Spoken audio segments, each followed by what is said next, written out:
Lee Teat back in the house. Lee, good to have you back, my friend. Glad to be back. Like I said, told everybody the last couple of weeks, and my son's schedule got messed up a little bit on the freshman side with rain and field conditions and swapping fields. So Thursday night was the applicable night to play, and kind of. Well, you know our buddy Derek Hunt, Maryville head coach, he boycotted the show. He said no Lee Teat. He said no Lee Teat is just not the same. I was like, well, thanks, Coach. Of course, you heard what Kirby said, didn't you? Yeah. Coach Kirby over at Covington said I need to fire you. So. Yeah, thanks, Coach. I said, well, if I was paying him, I might consider that. But it's been good, man. It's been good. Appreciate you jumping on the phones and helping us out. Man, it's been crazy.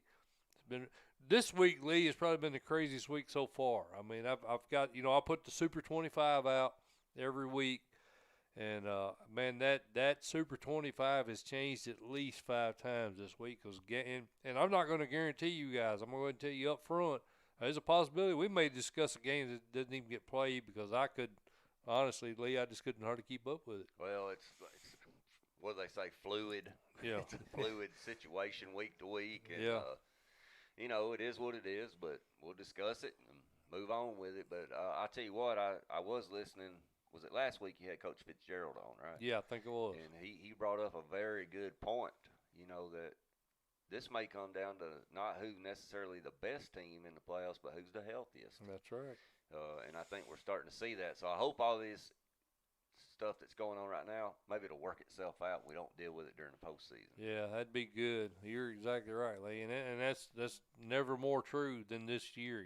It's keep your kids unexposed. That's the best advice I can give you this year. Yep. All right, Lee, well, let's jump right into it, brother. And really only one big game on the docket for tonight, and that's Oak Ridge playing at Knoxville West. Potentially a really good game.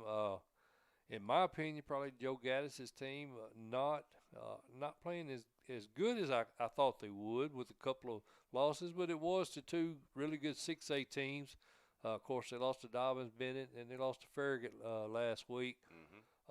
But West, man, hammer down. Lamar Brown's team, the Rebels up there at Knox West, are playing lights out right now. Mike, I like West at home. Yeah, that may be a factor, Lee. I think West actually beat Oak Ridge twice last year. I think it was 24-7 first meeting, 34-14. Of course, they met in the second meeting there in the playoffs.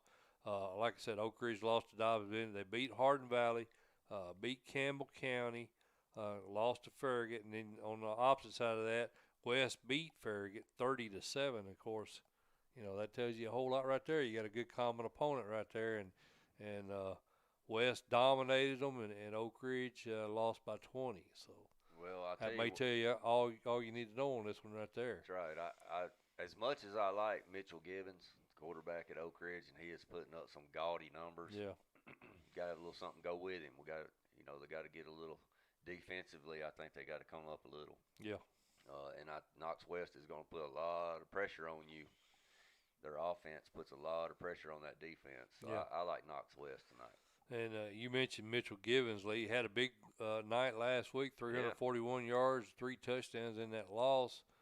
I think, I'm not 100% sure. I tried to go back and find it, but I think I saw on Twitter where he became the all-time leading passer for Oak Ridge. He has put up some ridiculous numbers. I know Joe Gaddis told us when we had him on a couple of weeks ago that he was close to that. Yes, sir.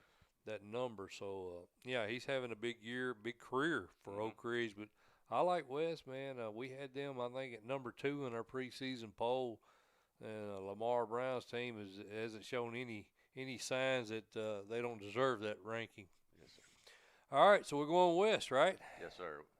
All right. Well, let's jump into tomorrow night's games, Lee, because I think most of the other games for tonight, if they even happen, were in West Tennessee. And as we know, Shelby County's not going to be playing football this year. So I think most of those games that were scheduled for tonight over on the west side of the state, they're not going to happen. So that'll pretty much wrap up the Thursday night coverage. Giles County at Marshall County, Lee Teat. I just found found out about this game a couple of days ago. That was Crazy. another one They're that playing twice, exactly. In the regular season. In the regular season. I don't know that that's ever happened before with these two teams. But this is a big rivalry game. Of course, Coach Osteen coached under Coach O'Connor there at Giles County, so a good friendship. And I'm sure that had a lot to do with them, deciding to play this game twice. Giles County won this game 14-10 last year. They lost to Lincoln County. They lost to Hendersonville, Lee. They beat Columbia. That's a team we had as a sleeper. 42-13. A very convincing win. So I don't know. This one's a tough one to pick right here. What's your thoughts? Well, I'll be honest with you, Mike. After no offense, Coach Osteen, but after the shellacking they took from Tullahoma, I was a little bit concerned. Right. But I at that particular time, obviously, I didn't know that Tullahoma. That proved to me that Tullahoma is the legit real deal, because you don't do that to Coach Osteen's teams very often. Right. But he turns right around. I was worried about him having a hangover. Turns right around and hangs 50 on a good Shelbyville squad. Right. Following week. So I like Marshall County at home, Mike. I think that Coach Osteen's on to something, and I tell you what, I like how his quarterback's playing right now. And I'm going to pick Marshall County at home, but I think this game, since it's such a rivalry game and they play each other tight all the time, I think it's going to be a close score. Yeah, I do too.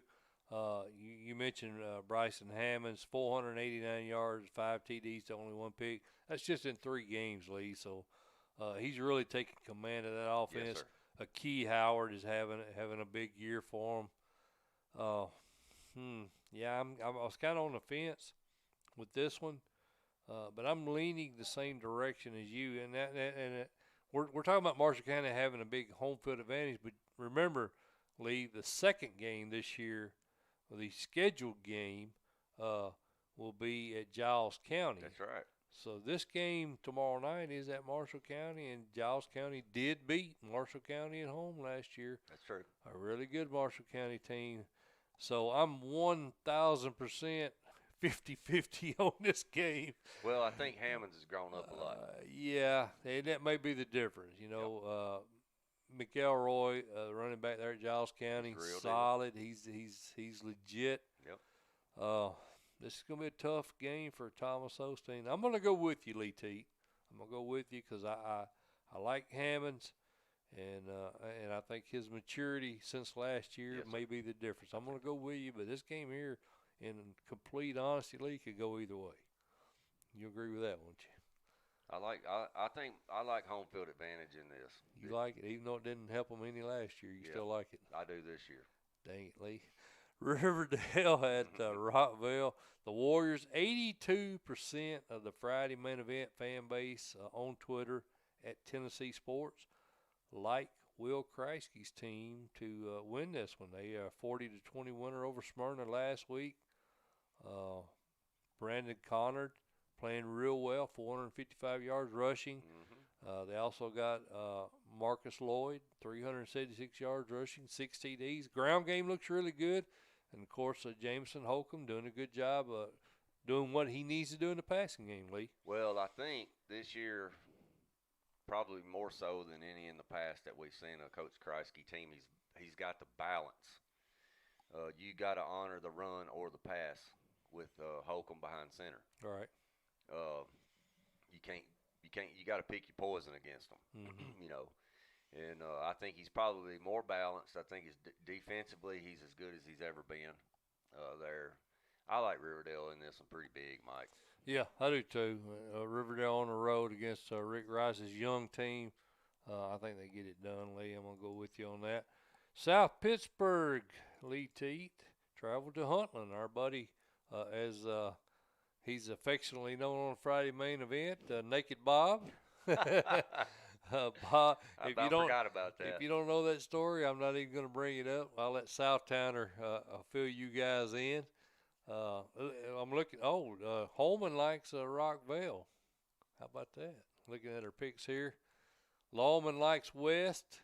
Lawman likes Marshall County. He's with us. I'm checking our our feed here on YouTube, guys. Tell us your picks. I mean, pick the games. Yeah, if you're watching this, chime in. Yeah, chime Comment. in. Tell us what you think's going to man. happen here. South Pitt at Huntland, Lee Teat. What about Bob Robertson's squad? Any possibility of taking down our number one team in the state, South Pittsburgh? No. I don't think. I can't see it. Let me ask you a question, Mike. Is Cascade that good, or did Kobe Stewart didn't play, is my understanding. That's what I was wondering, if they didn't have all their weapons. Yeah, I don't think Kobe played last week. That's what I heard anyway. I didn't confirm that with Coach Robertson. I think that's correct. I don't know if he's back this week or not. I don't think it would matter, to be honest with you, in this game. Yeah, man. I'm going South Pittsburgh, Mike. They're so good, dude. 97% of our Twitter followers say South Pitt. I'd say 97% of them are I'd say Kermit Reed's family are the other 3%. What do you think? Yeah. Well, I mean, you got to believe in his team. And yeah, his you should. I'm just taking a pop at Kermit. I love Kermit. But South Pittsburgh is a different beast. Yeah, absolutely. All right, Lee. Next game, White House at Springfield. Potentially a good game here. White House off to a slow start, 1-2. They beat Stacy Camp in week 1. They lost to Trousdale County in week 2. Of course, they got knocked off by FRA last week, 20-14, against Dustin Wilson's squad. We had Dustin Wilson on with us as well. 28-0 winner over Stacy Camp. Thoughts on this one? Mike, I like Springfield at home, but these two teams been playing each other forever. White House and Springfield is right up the road from each other. I think that's Highway 76 up there. They're right across, right down the highway from each other. Yeah. I like Springfield at home, Mike, but this game typically is a pretty tough game. White House always plays them pretty tough, so I don't think this is going to be a blowout victory, but I think Springfield probably by 14. I'm sorry, Lee. I just saw Jaquil Holman pick Huntland. He's picking against me every You're losing your legit card there, dude. And we love Bob Robertson, man, but you just that ain't gonna happen. Sorry, Jaquil, that ain't gonna happen. I'm going Springfield, Lee Teat as well. The Yellow Jackets are tough. I think a guy we talked to tonight on the Friday main event, Kris Smith at Haywood. Of course, they lost to Springfield in overtime last year in the semifinals. Right. Lee, I think it's a good chance we see that game again this year. Thoughts? And we know too, if this is a close game, Coach Wilson knows how to win those. Yes, you're exactly right. That's one thing we complimented him on up in Cookeville. Is, That's right. That dude, he gets it done, man. When the game's on the line, he gets it done most of the time. All right, Mr. Teat, Cornersville at Mount Pleasant. Intriguing game here. Mount Pleasant, not out of the gate as we expected them to. Yes. Lost to Fayetteville 56-20 last week. They also lost to Summertown. They also lost to Richmond. I mean, they haven't lost to a bad team. No. It's all 3 quality teams that beat them. And they're playing a quality team tonight. Yes, they are. And unfortunately, 2 of those games they lost were region games. So they're kind of at a point right now, Lee, they got to win. I know it's early in the season, but you're getting to the point in this. And we're going to talk to Moore County head coach Chris White. This region right here is so, it's so even. You go down 0-3 in region play, you can just about ride it in, I think, the rest of the year. What do you think? Yeah, is it do or die tonight? It's do or die. I think I know, again, you only played 3 games, but I think you're very close to being in a must-win situation if you're the Mount Pleasant Tigers. Yeah. They got them at I'm home. sure he told them that. Yeah, they got them at home. I tell you what, though, Mike, Gerard Randolph is back at it again. He's 3-1. And only loss was to Moore County, the Yeah. team we're going to talk about tonight. so I'm going to go Cornersville. 74% of our fan base likes the Bulldogs, Lee, on Twitter. And I love Gerard Randolph, as you do. But I really am pulling for Coach Bradley to win this one because I don't want them to be out of the picture this early. You know, pulling for the Tigers hard tonight, and it's nothing personal against. I love Cornersville, love their coach, love their fan base, but just for the sake of parity of the league. Parity of the league. I'm kind of rooting for Mount Pleasant to make a statement tonight or tomorrow night. But I agree with you. I think the Bulldogs get this win. Yeah. All right, brother. Moving on down, Greenville at Austin East. Two teams not playing as we expected, Lee. So far, Greenville at 1-2. When's the last time they were 1-2? I didn't see them losing to Science Hill last week. Lost by 20 points, 45-25. They also lost to Daniel Boone by 1 point there in week 2. I don't know. What's your thoughts on this one? I think Greenville rights the ship tonight. I think Austin East is really struggling, Mike. 2 new head coaches here. Yeah. Antonio Mays takes over for Jeff Phillips at Austin East, and then of course Coach Spradlin. Dan Hammond's out. Coach Spradlin is in at Greenville. So you like the Green Devils? I do. 89% of our fan base also likes the Green Devils, Lee, and I think I'm going to go with you, my friend. I think the Roadrunners, they lost a lot last year. They only got 3 starters back on offense, 2 on defense, and a new staff. Of course, Mays, I mean, he was a defensive coordinator there for the last 4 years, so it wasn't a huge shakeup. But Jeff Phillips, very good head coach, and with a new starting rotation, he's struggling. I think so. Greenville, I'm with you, brother. Have we disagreed on anything yet? No. That's scary. What time we getting? That's scary. 6:30. 6:30. Yeah, we're good. We're good, brother. We're good. We're good for another 10 minutes. Stewart's Creek at LaVergne. Lee, I know you don't pick these games because obviously you got interest in the game as your son plays at Stewart's Creek. 75% of our fan base like you guys to win this game. I'm sure you're happy about that.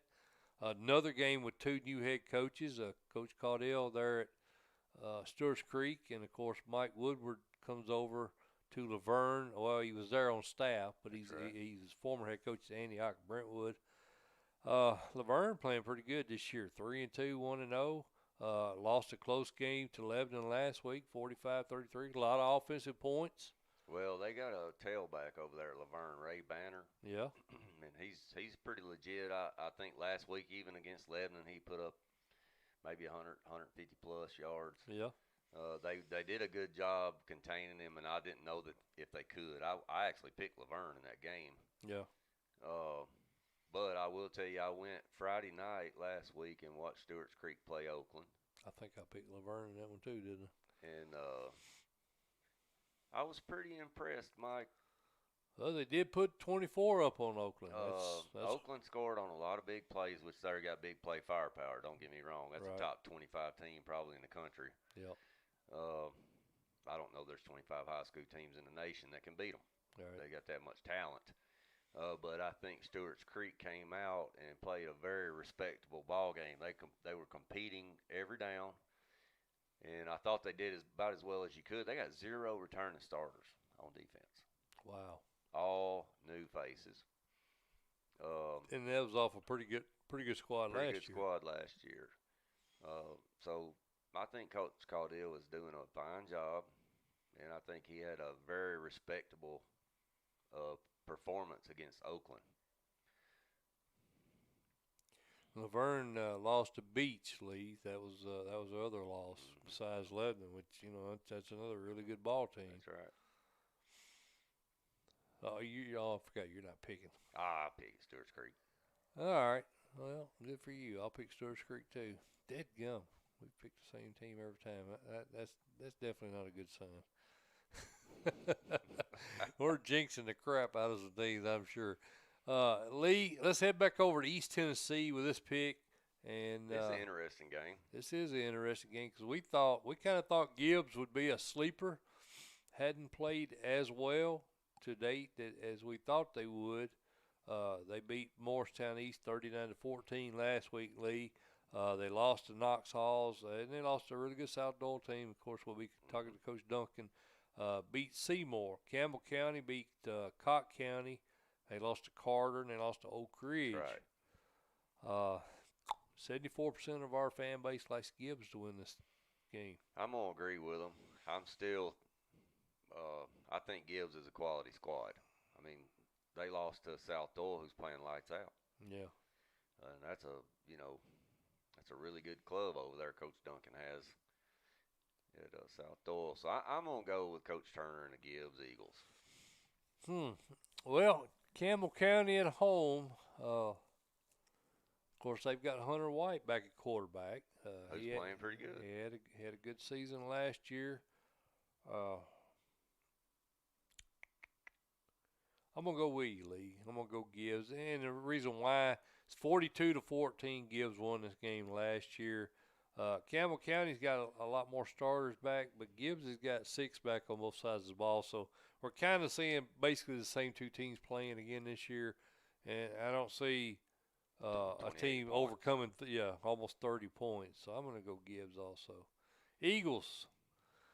Siegel and Coffee County, Lee. This might be a really good game right here. Siegel 0-4 under Adam Renshaw. He's still looking for that first win as the new head coach there at Siegel. Lost to Centennial 24-7 last week.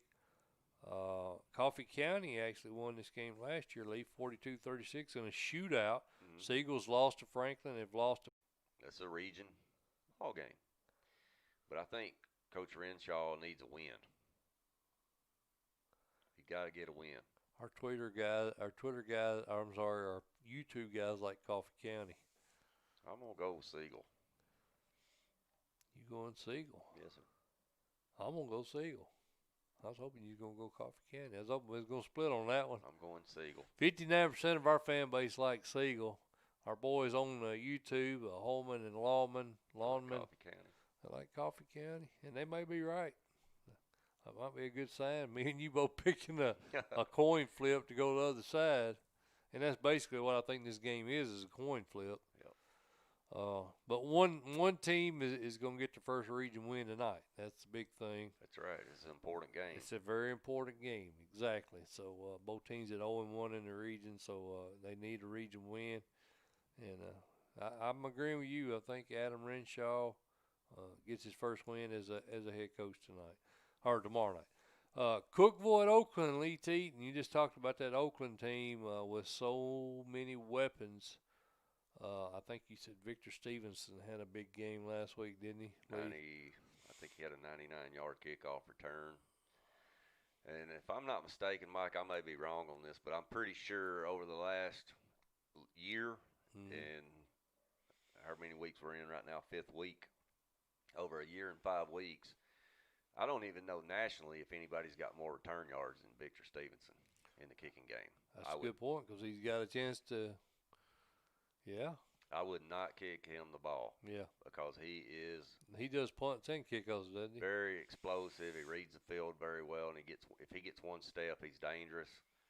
And then on top of that, you got Antonio Patterson back there who is a monster tailback. He's a big kid. Yeah. I mean, big. And then, of course, Jordan James, and then Isaiah Horton the other night caught a couple long balls that just outran everybody on the field. How does Kris get them transfers coming there, man? Winning. Winning's the best recruiter you got. That's right. He does, man. And the fact that, and you know, a lot of people, he's doing this, and that coach is doing that, and that coach is doing this. Well, let me tell you what he did do. Last year in the national championship game, he had a kid starting on Oklahoma's defense and a kid starting on LSU's defense. Yeah. Wouldn't you want to go there if you thought you was a top-notch recruit? That quality of a player? Yeah, absolutely. I mean, he does a good job with that. He does. You know, and you can't knock that. That's right. That's just the bottom line. Hey, I'm a Krisy guy. You know, I had him on last week, man. I love the dude. He does a heck of a job there. His staff. And you're not going to outwork him. No. You're not going to outwork him. I mean, I've called Coach Krisy at 9, 10 o'clock at night, you know, to talk to him about getting the interview, and I can't talk to him in the middle of, you know, studying film. Well, our buddy Hollywood talked about Coach Krisy. You know, years ago stayed with Davey down there, and he said at 2 o'clock in the morning, he'd come in sometimes or hear something up, and he'd go downstairs and be Coach Kris sitting there watching film. Yeah. At 2 in the morning. He's a workaholic, man. You know, Nobody puts in more time than that dude. So I like Oakland. I know Coach Maynard's got a quality squad this year, and he's got some good athletes, but I don't think this is a Jim's and Joe's matchup, and I think Oakland got way too many of them, buddy. Yeah, Stockton Owens having a good year for Cookeville, and of course Logan Sides is also rushing the ball. They're running the ball real well, Lee. They're just out athlete this week, I think. Well, Oakland, like I said, they score so fast in so many ways. Yeah. You know, so I like Oakland. All right, Mr. Teat, let's cut it off right here. We're going to come back, and we're going to do an hour's worth of coaches interviews. Got some great coaches lined up, man. You guys stick around. You're not going to want to miss that part of the show. We always have good coaches statewide. So, you know, if you're a high school football fan, this is where you need to be tonight, no doubt. This night won't disappoint. We got some great guys to talk high school football with. And the first one will be Coach Duncan from South Doyle. He'll be on the other side of the break. I went to Moore County Forest, Lee, last week. I shot some video, and I'm going to go ahead and play that right now. So you guys enjoy that, and Lee and I'll be back right after the break.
Offsides against the Rockets.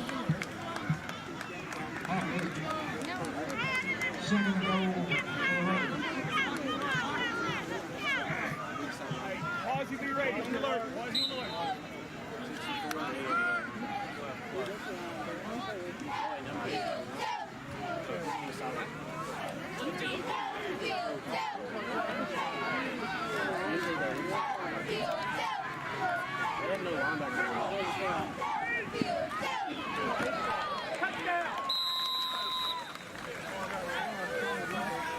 White on the run.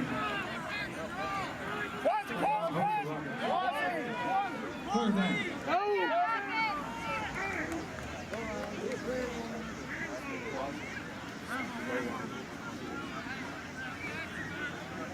Shoot it, shoot! Shoot it, shoot! Nothing inside, Dylan! Nothing inside! Nothing inside!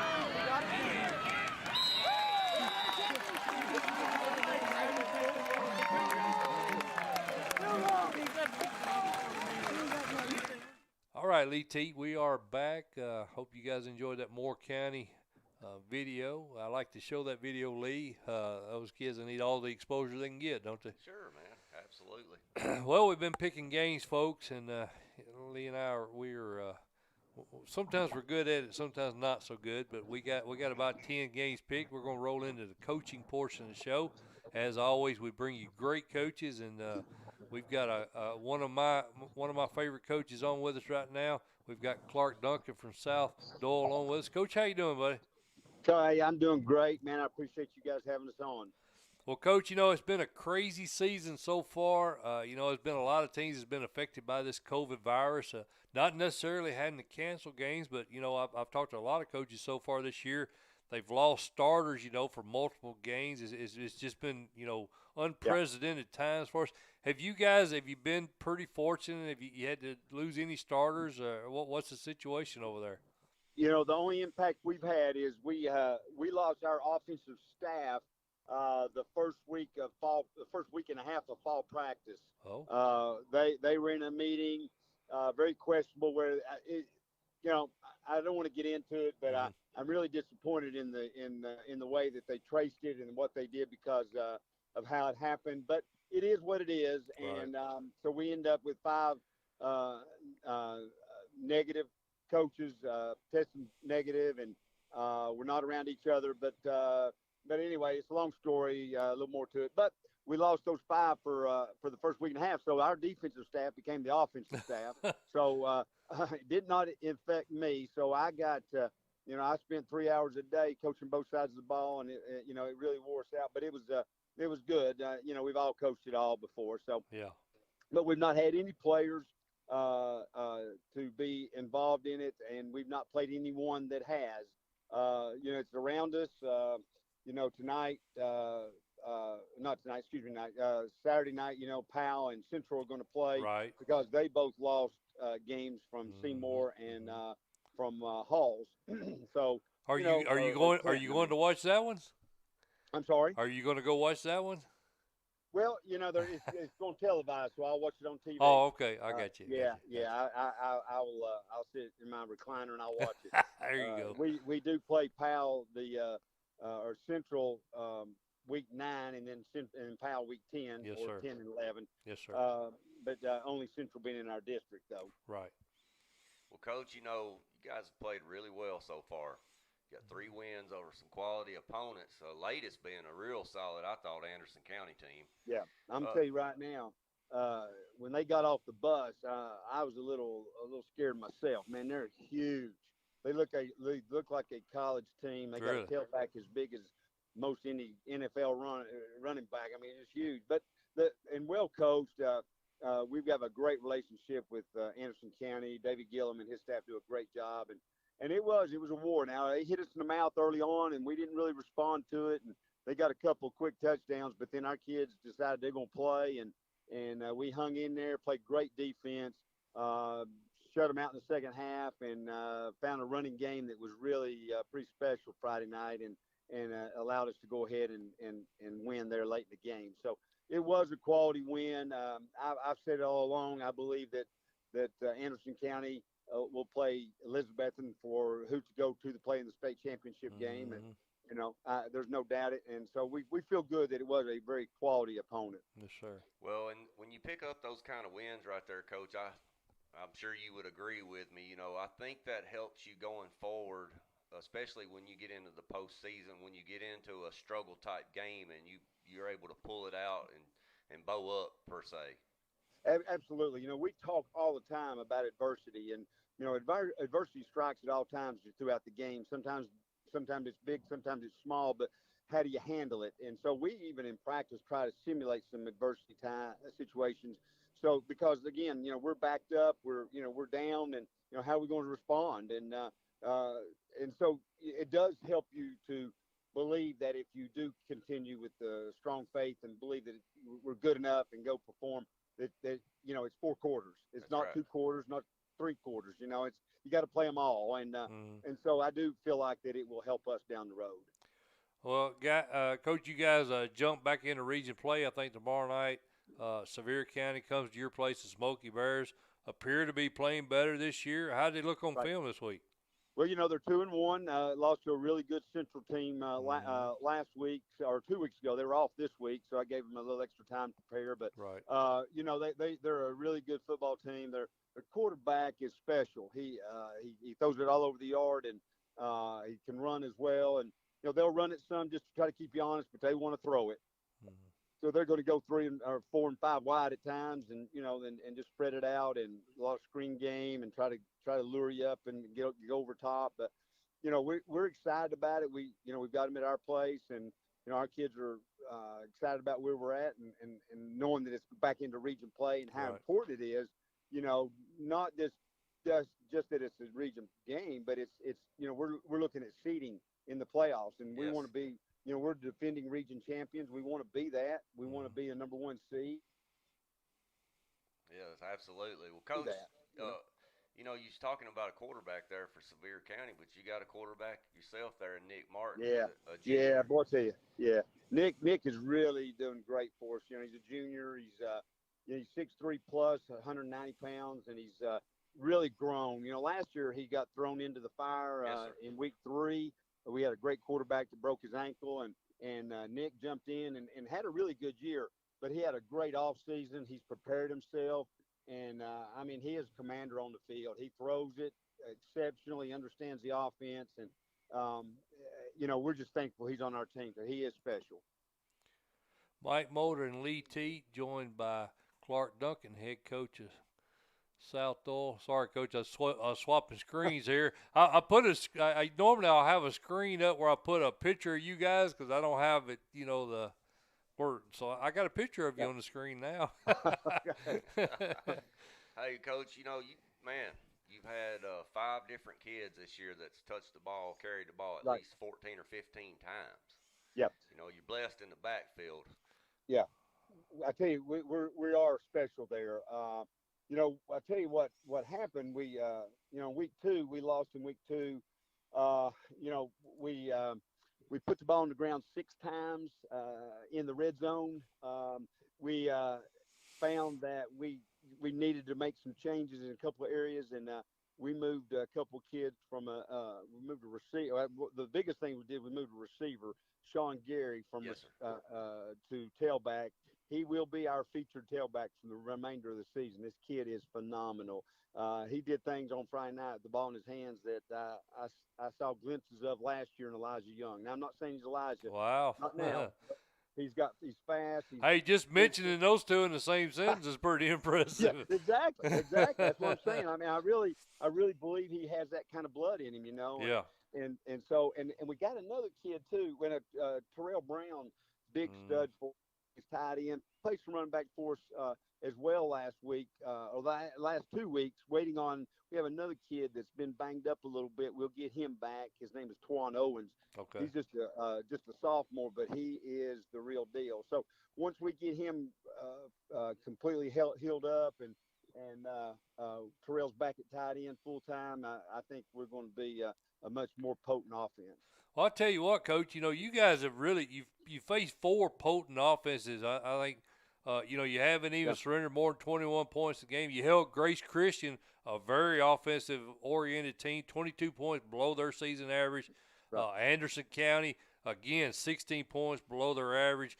Talk about that defense and who are some of the kids on that side of the ball that have made an impact on this team so far?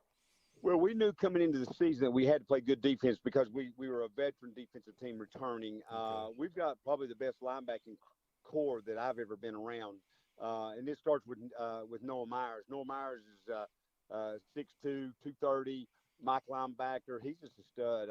He can run and he'll hit you, and he's got multiple offers. And he's a great student. He's a 4.0 student. He's got all the Ivy League and the Naval, all the academies have offered him, and he's just that kind of a quality That's individual. Great. He's a great student, a great person, and he'll hurt you. That's the kind you like. And he likes it too. So that's.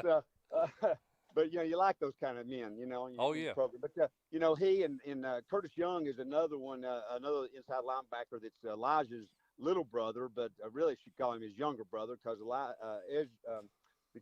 Curtis is now he's close to 6'1", about 220. Run,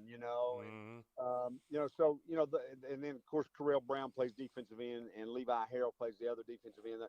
Those guys are just really exceptional. We got a kid on the back end that plays safety, plays receiver for us too as well. That is just doing great things for us, and he's got a chance to be really special. But we've got still a few young kids that's got to grow that are working at it, have a lot of talent. just need that game experience. Once they do that, then they're Preston Sisler. Is what I was trying to think. Okay. I'm getting a little old now, and it's I hard for me. understand. I can remember numbers better than I can remember names. But Preston Sisler is a baller. He intercepted just before the half against Anderson County, which kind of really kept us back in the game. We were down 14-0. He intercepted and went about 80 yards with it, and just a phenomenal player. So, those guys. And we got a great kicking game too. We got a Ewan Johnson that's he was an All-State, All-American kicker last year. He just puts it in the end zone on kickoffs. He flips the field on punts. That's huge. Yeah, it's huge. It's huge. When a team has to start on the 20 versus us, that's an advantage. Yes, and sir. then when he can flip the field, if we're backed up, he can flip it, and that's just a great weapon to have. Yes, sir. Well, Coach, speaking of the kicking game, you played under the legendary Coach Johnny Majors there at Knoxville, and he was always seemed to have a great field goal kicker and a punter. Yeah. Can you give us just a quick story about Coach Majors? Of course, he passed away this June. So yeah, quick memorable story you got from him. Oh gosh, I tell you the best. I told this to the press up here when he passed away. I love Coach Majors. Now I'm telling you, he was a very demanding coach, and the couple of things happened in my career. But one thing that was funny was on out on Hudson Field, Upper Hudson, when we practiced. He would always get in this lift, and he would get up in it, and he'd get on his megaphone. And what you wanted in practice was for some other group other than yours to screw up, because he's going to go get in that group, and he's going to live there. So as a defensive back group, we was always, start of practice was crucial that he don't get in our drill, So he goes up in that lift, and sure enough, here he goes. He's ranting and raving, and of course he's going to come down. Well, the battery died.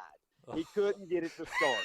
He's stuck up there. He's cussing the managers that down there. He's screaming. He throws his megaphone down, shatters in a million pieces.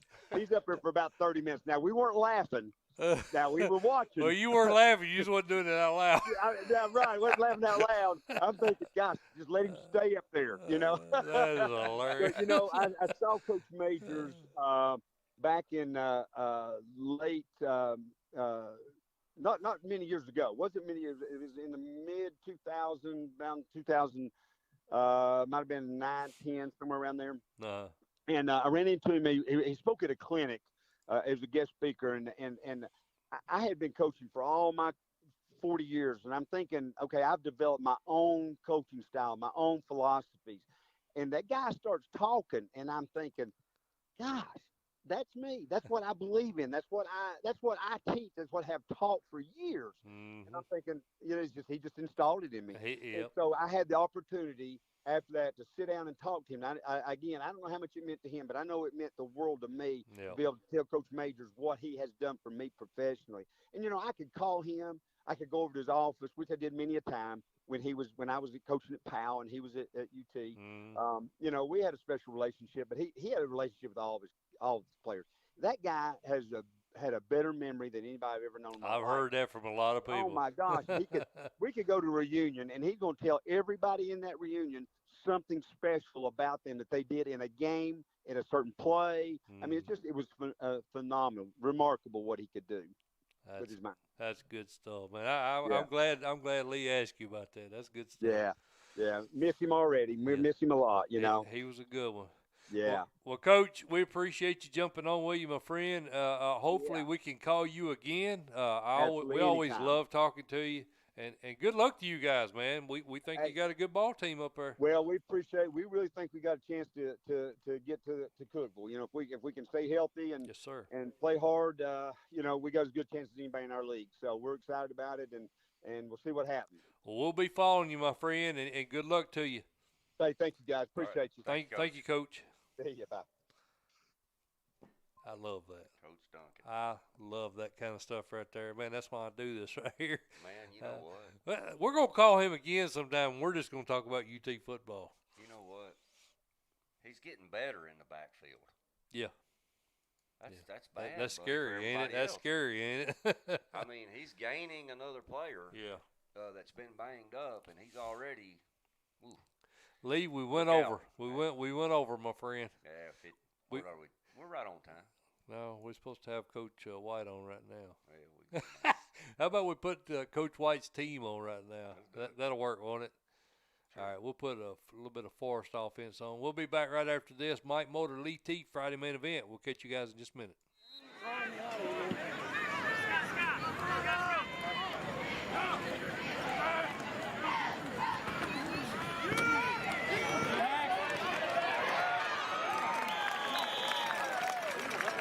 Scobie on the run. Ryder Morey on the tackle. That's the first Commerce first down for the Rockets.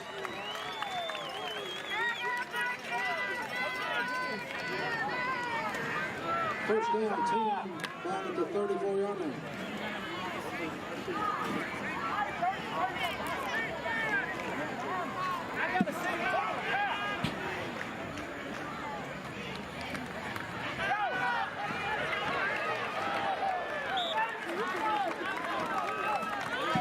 Tatum Swift on the carry. Peyton White on the tackle for the Raiders. Gain of about 5, second 5.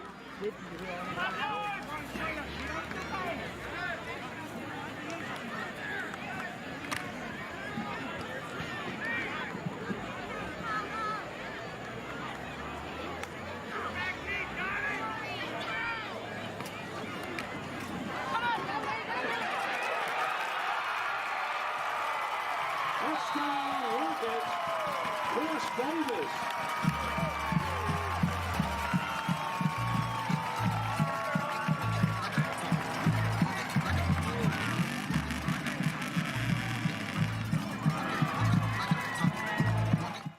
All right, Lee Teat, I'm still kind of chuckling a little bit from that last interview. I really love that stuff right there. Oh, yeah, Coach good Duncan, stuff. he brings it, man, and that was good. As a UT fan, I like hearing that kind of stuff. We got another great coach, Lee. I met this young, I'm gonna call him a young man. Met this young man last week. I went over. He's young compared to me, anyway. Went to watch Moore County and Forest, and I'm really impressed with this Moore County team. And we've got head coach Kris White on with us. Coach, how you doing, my friend? I'm doing great. Coach, we really appreciate you jumping on with us. We felt, as soon as we heard that you was the hire, I thought that was a great decision by Moore County. You've been on a lot of great staffs. You've been under a lot of great coaches. Steve Matthews, a guy we've had on several times, right, Lee? Of course, you coached under Thomas McDaniel, another guy we've had on the show. You coached under the Godfather, Gary Rankin there. I mean, you've had a lot of really amazing coaches, that have had a direct influence over you. Who would you say probably kind of influenced your style of coaching more than anybody that you've coached with? I mean, I would have to say Gary Rankin by far.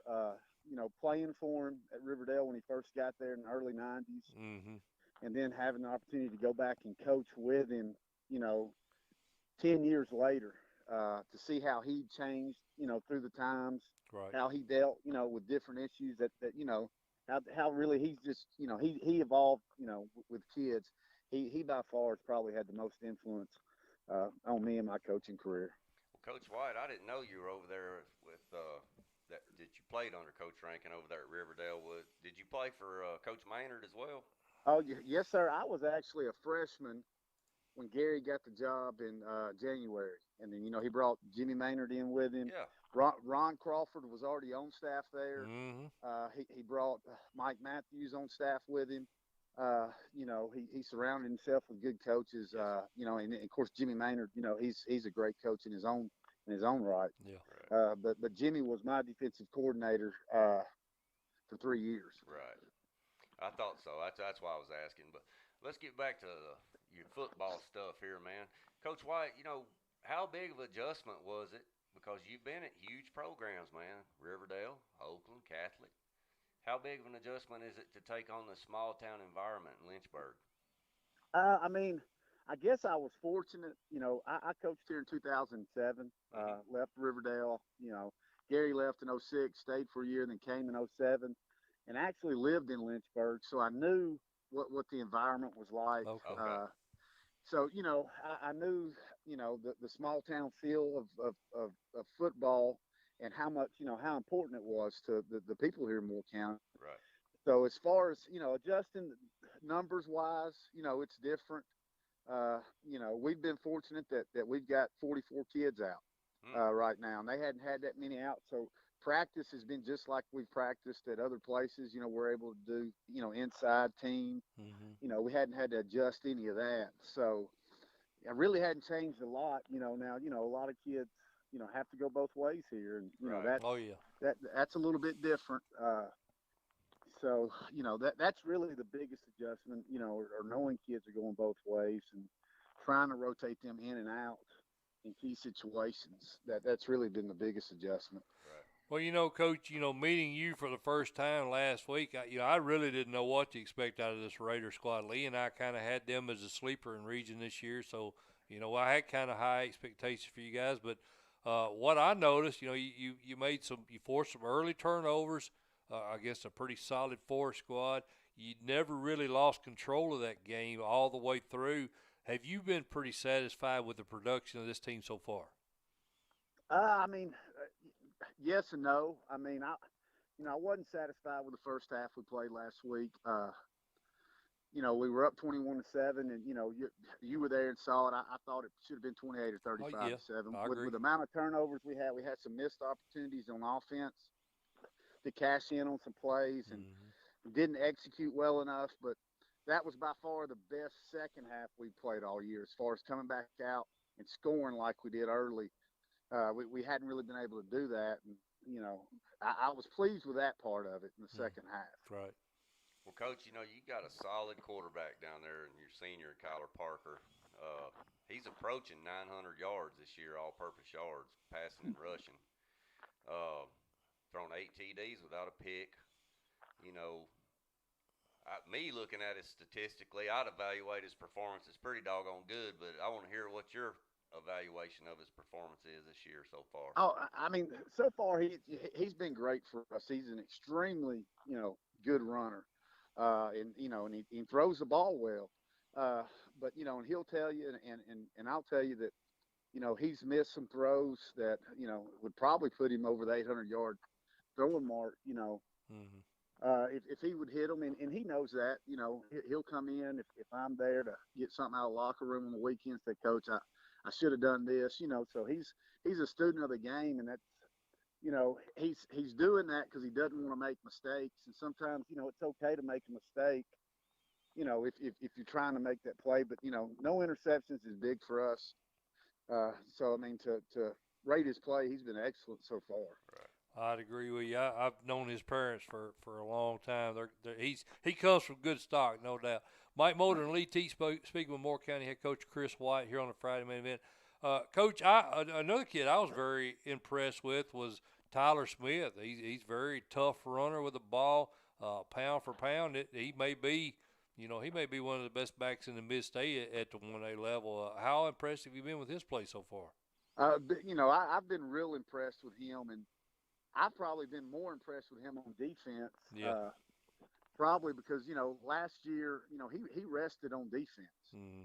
And they just fed him the ball. And, to tell you how unselfish of a kid is, we have another running back we can put in there, and they're both defensive starters. And he's been okay with getting 10 carries, 8 carries, a game, and, but playing every snap on defense, and that, that shows up in his tackles. But, he's averaging a little over 8 yards a carry, I think. Right. So, the production's there, and we're not having to beat him down early. Later on in the season, if we're fortunate enough to make the playoffs and we want to feed it to him 25 times, I think his body will be healthy because of that. Right. Well, Coach, you've also brought a couple really good football players with you to Lynchburg when you moved down there, and your senior Caden and your freshman Dawson White.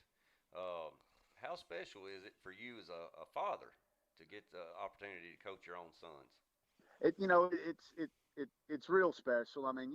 You never know how you're going to feel, about it, but it's neat going to work every day with both of them and having them both in the school building. Of course, Caden, played for me at Catholic. I actually coached him for a year. I was his position coach. And, And that was good and bad at that, so I bet that made for some long rides home for him. It did. That 7-minute ride sometimes turned into a 30-minute ride.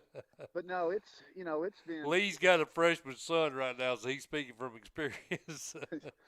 But it's just been a pleasure to be able to coach. Both my sons. I probably don't treasure it enough, and probably 20 years from now, I'll look back at it as some of the best times of my life. Well, Coach, your defense did a really nice job last week. Your sons, along with senior Donovan Pearson and Tyler Smith, I think all those kids are neck and neck for the leading tackler honors on the team. Who do you view as a leader on that side of the ball, and how do you feel about how that squad's playing? I feel good about it. We know if somebody wants to just line up and play smash mouth, we've got some packages that we can deal with that. But, we're kind of a bend, don't break. We hope to make you drive it the length of the field. And I feel like, you've seen enough high school football that a lot of times teams are going to make mistakes and put themselves, in bad situations. Right. So, I don't know. It seems like each week somebody else is, somebody new's the leader. Week 1, I would probably have to say, it was probably Dawson. He led us in tackles, had a safety. Week 2, it might have been Caden. Week 3, Donnie stepped up big against Cornersville and led us in so I think it's a good thing to have. Yeah. Tyler Smith had a big week the other week. I think that was the most tackles he'd had in a game. So I think it's good that each week it's kind of somebody new that kind of steps up and takes over that role. Well, you got a big game tomorrow night, Coach. I think the team, a lot of people I think had picked to win the region in the preseason. How does Fayetteville look on film, and you see anywhere they're going to give you a matchup issue? I'll tell you, Coach Rankin called me the other day, and he asked me what they look like, and I said, Coach, to be honest with you, they look like the Lincoln County teams I played against and coached against. They're big up front, have a big quarterback. They're steel kids. They're athletic and play hard. They're a matchup problem. Number 7 for them, they'll put him at Wildcat at quarterback, and that kid, he runs extremely hard. Right. He runs with bad intentions, as I always call it. They've got a player on their defense, number 6 at safety, that will come down and, he'll light you up. So, we've had a good week of practice, and, all you can ask for is to go out there and play hard and see what you get. Right. Yes, sir. Well, Coach White, I won't hold you up anymore, buddy. I appreciate you jumping on with me and Lee. I've been looking forward to the opportunity to talk to you. Really impressed with your team last week, and hopefully we can get you on with us again before the season's up. Yes, sir. Well, thank you, and I appreciate you having me on. Thanks, Coach. Good luck to you, buddy. All right, thank you. All right, Appreciate see you, it, Coach. See you. All right, Lee. Coach Kris White, great hire. Absolutely. Been around a lot of quality coaches, buddy. Yeah, and when he said that he patterned after Gary Rankin, that's probably a pretty good guy to pattern after. Well, you can see, you know what, when he said that, it kind of became evident to me because limit turnovers. His quarterback stingy. Yep. What's Coach Rankin always talk about in the state title games? He brags about we don't turn the ball over. Yep. We make them drive the length. Mentions of the it field. every time, doesn't he? Yep. We make them. He's a protege of that. Yep. You can see it in his style and how he's coaching. So if you coach like that, you're going to win a lot of games. That's right. That's right. All right, Lee. Well, let's throw out a little bit more scrimmage. When I say scrimmage, a little bit of game video from that Forest game last week, mentioning that Forest game. Micah, Mclendon, Lee, man, I hope you guys, we put out on Facebook, man, we're wanting prayers for that kid, and we truly mean it. Devastating to see a young man like that, Lee, go down to such a severe injury as he had, and, I can only ask you guys, be in deep prayer for this kid. It's tough to see that. Great family, a family of football players. Yeah, I think I interviewed his oldest brother back in 2013 when I was on the Duck, Lee. You're right. The whole family, great kids. It's just it's tough to see anybody go through that, and So yeah, if you're out there, you're one of our followers or subscribers or whatever, you know. I know they're doing some fundraising down That's there right. in the Chapel Hill community there, and I know they've got a concert Saturday night, Lee. I'll post that information on our Facebook page. that's right. You never want to see this occur. Unfortunately, it does. But what we can do is fans and parents and supporters of just young people in general is get out and help this guy. Yeah, absolutely. So, to all the Mclendon family, Yes, our thoughts and prayers are with you guys, and hopefully Micah gets some good results out of this. That's definitely our prayer and our hope. Mike Molder and Lee Teat, this is a Friday main event. We'll be back with another coach here in just 1 minute. I was too. They were, the running back was probably 3 yards down the field. Yeah. They had to win. Yeah. I was doing the same thing. I was watching the play. That's what we're supposed to do, right? As an official, I'm not supposed to. I'm running the clock. Get over.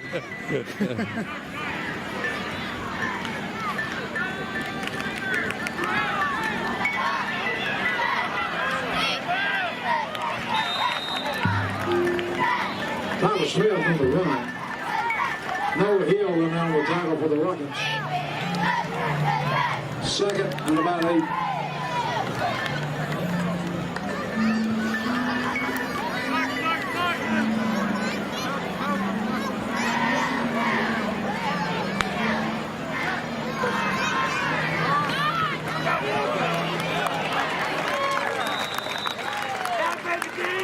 Tyler Smith on the run. Braden Jones on the stop for the Rockets. Third and about 7.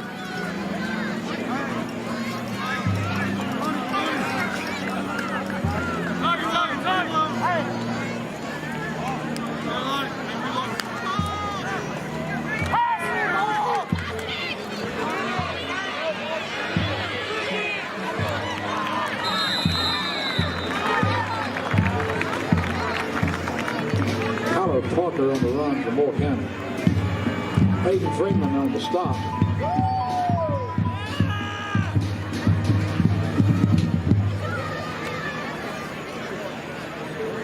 Going to bring up 4th and about 2 for the Raiders.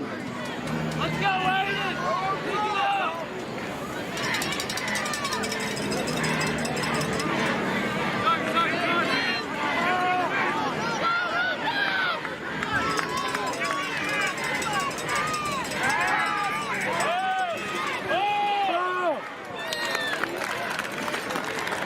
Pass incomplete. Rockets take over first down.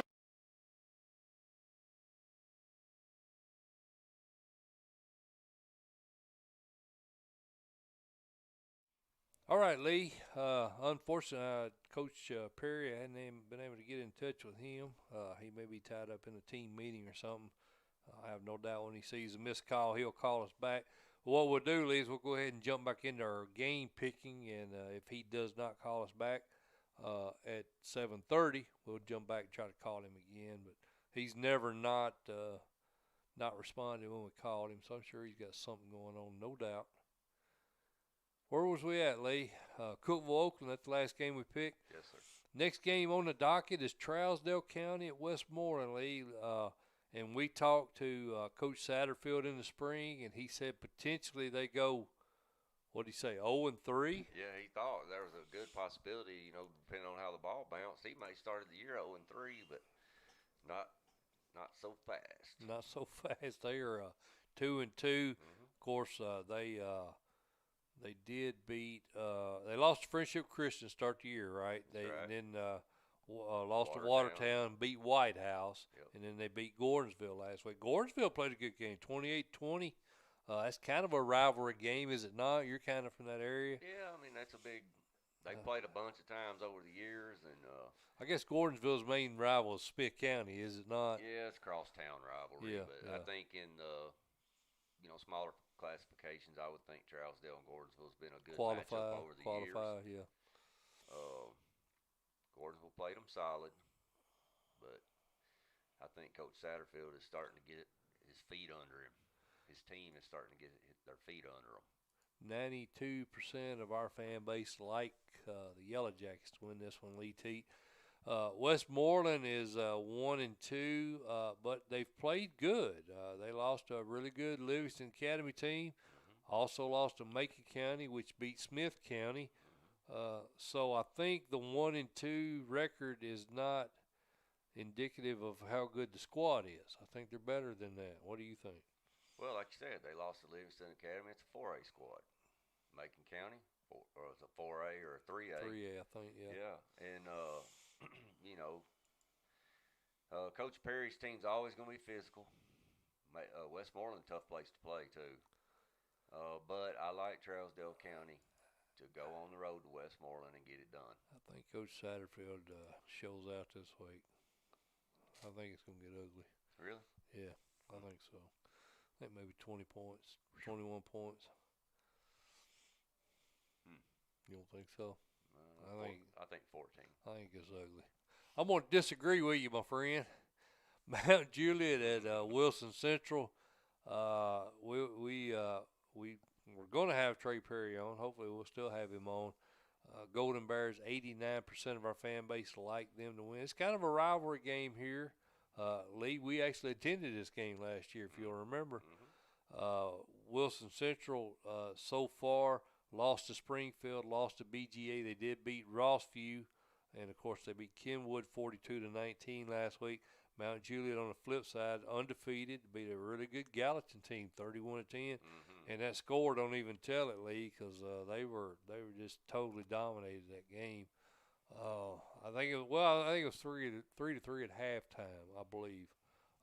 But Mount Juliet never in question who was the better team. What's your thoughts?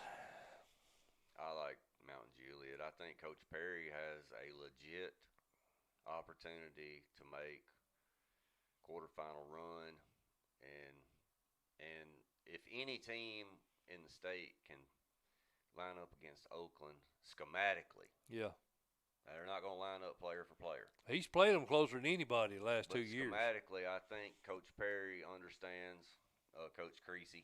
Yeah. And I think he does as good a job as you're ever going to see coaching against them. And I very well could see this matchup happening again in the quarterfinals. And I'm going to tell you something, Mount Juliet may end up in that game undefeated. Yeah, I agree with that. Steven Swooner, the quarterback, has played really well. Cam Malone has been big this year. Yes, so they got some weapons over there. So I agree with you. I think Mount Juliet wins this game. What do you think score-wise? 10? Maybe more? I'm going to say 14 points. Yeah, I think a little more. It's at Wilson Central, but it's going to be I think it'll be a tough game for the Wildcats. McEwen, Lee Teat traveled to Huntington. Last season, Huntington won the game 48-13, but that's a different Huntington squad. I mean, Coach Swenson, our buddy over there at Huntington, lost a lot. The biggest senior class they've ever had. And McEwen is not a bad team, Lee. They've only played one game. Picked up COVID, went over Houston County in week 1. Did not play the Stewart County game in week 2. But, you don't really know what McEwen has got. That's the question mark here. Now, Huntington, on the other hand, they beat Camden last week 32-6. Well, what made me believe, even though they have only got one returning starter on offense and 2 on defense, what made me believe was that win over Waverly.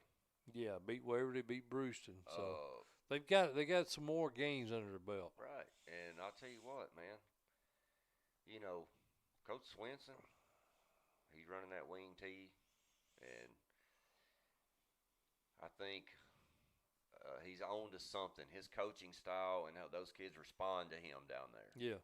And there's no need to change it. And I think a lot of these kids, they're one returner, 2 returners on defense. But I think they got a lot of playing time over the course of the last few years. Right. And it's just their time to shine now.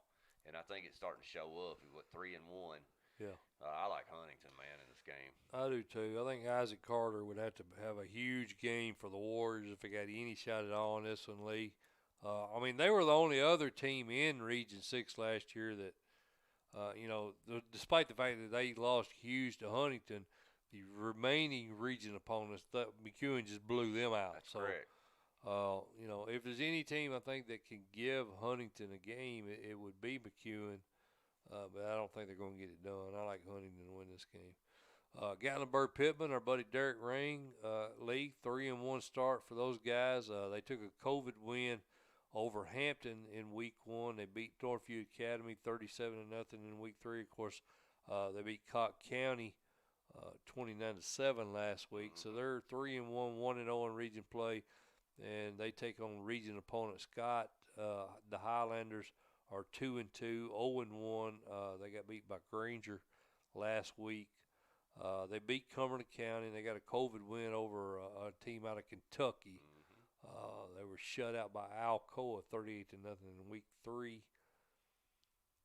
Pittman all the way. Is that what you're thinking? I think so. And I'll tell you something else, Mike. Coach Ring, what did we say about 2 or 3 years ago? Give him 2 or 3 years. Yeah. Coach Ring at GP is going to probably, in my opinion, be sitting in the number 2 seat. They will, I think, because Austin East is not as good. Region 2 now. Yeah. I think they're going to be a 2 seed going into the playoffs. I do He's too. sitting there quietly at 3-1. And potentially Lee Teat make a quarterfinal appearance in a rematch against Alcoa. Could very well do so. Exactly. I like the Highlanders to win. Highlanders. Both teams are the Highlanders. When's that going to happen? That'll never happen again. Well, I guess it will every time they play a region game, but that's not unusual that 2 teams will have that mascot name. GP in the win. GP in the win. Lee, this game right here, I'm going to talk about this game. You want to know why I'm going to talk about this game? Because Jason Hensley, I'm going to talk about this game because you know what he's doing right now, Lee Teat? He's wearing a Friday main event hat. He is the defensive coordinator for Unicoi County and the only man in the last 2 years that has sent Friday main event via email their stats every week. You got that, guys? Every week. So there's no excuse. Mike at FridayMainEvent.com. If you ain't going to post your darn stats, send them to me because I'll talk about your kids if you do. And I'm gonna talk about his kids. I'm going to talk about, their quarterback, Brock Thompson. He's thrown for 420 yards, 4 TDs versus 1 interception. Evan Huff, their leading receiver, Lee Teat, 13 passes, 161 yards receiving. Their leading tackler, Isaiah Smith, 49 tackles in 4 games. Wow. I'm going to talk about his kids, Lee Teat. Hey, you know Isaiah why? Smith's averaging 12 tackles a game, brother. You know why I'm going to talk about him? Because he sends you the He stats. sends me the stats. Send me the darn stats if you ain't going to post them, and I'll talk about your kids. And I appreciate the heck out of Jason Hensley. And send me a picture of you in this hat right here. That's what I'm saying. That's right. They take on Claiborne County. Claiborne County is 3-0, Lee Teat, and this is a region game. This is Region 1 3A. The Bulldogs, the Blue Devils. Unicoi County is 2-2. Claiborne County 3-0. Claiborne County's got a pretty darn good little player also. Storm Livesay. He's got 365 rushing yards, 5 TDs, only 3 games. Again, undefeated. Who do you like? Buddy, Don't know anything about either one of them, do you? I like Unicoi County on the road. I like them too, and that's because my man is with us. Well, they won last year 65 to Yeah, they 14. won big. They won Is big. Claiborne County got 50 points better? Dyersburg canceled on Wednesday. You're exactly right. I saw that. Yes, sir. Evan Henry. So I'm following you guys, chat. I hadn't been mentioning, but I'm following you guys. I'm with you. Lawman likes Mount Juliet. Oh. Peabody Pride in the house. Yeah, shout out to my Springfield buddy on here. Yeah. Give me a rub on picking a Springfield team over a White House team. Yeah, he was worried. Yeah, wasn't he? We are watching you guys. Keep on with the comments, man. We love it stuff. Appreciate Peabody Pride jumping in the house with us. But this game here, Lee, I like Unicoi County also, and Coach Hensley. Take a picture of you in your hat, man, and send it. I'll put it on Friday Main Event Facebook page. We appreciate you, brother. Appreciate you sending the stats every week. Yep. We both going Blue Devils this week, aren't we, Lee? Yes, sir. Go Blue Devils. Clay County at Gordonsville. Lee, this right here may be the game. This may be the game in the mid-state. Clay County playing really good football right now. 46-20 winner over Cumberland County. They beat Columbia Academy. They beat Joe Burns. They were shut out by Stone Memorial, but much bigger program. Oh, yeah. And then Gordonsville, of course, they beat Smith County, beat Pickett County, lost to Watertown, and they lost to Trousdale County last week in close games, both of them. Yes, so you're talking about what we considered Watertown and Trousdale County probably 1 and 1A in the east side of 2A bracket. Yep. I think that's probably Meggs is in there with them, obviously. But I think, there's 3 or 4 really quality teams in 2A on the east. And oh, crap, Lee. We got to call Dadgummit, I got to talk. I'm sorry, man. I didn't mean to cut you off. But we're supposed to call Coach Smith. Well, let's call him. Let's call him. We'll sorry come about back- that, we'll come folks. back We to didn't this mean. game. Yeah, we'll come back to that game. Let me take a quick break, get Coach Smith on the phone. This is a Friday main event, and we'll be back after this. Eight's coming! Eight's coming! Eight's coming! Eight's coming!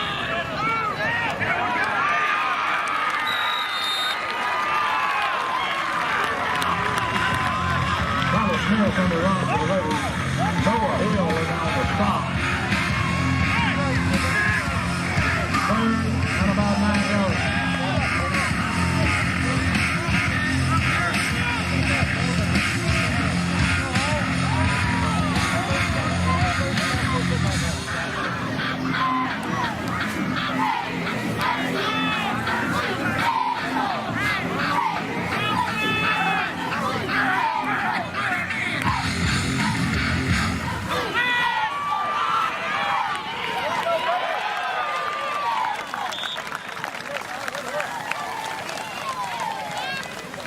Cashin on the pass reception. 10% on there on the tackle.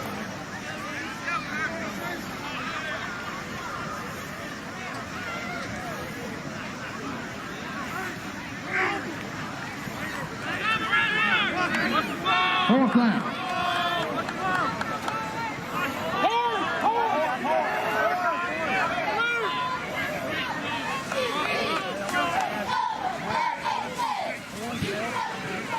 Fourth and 1.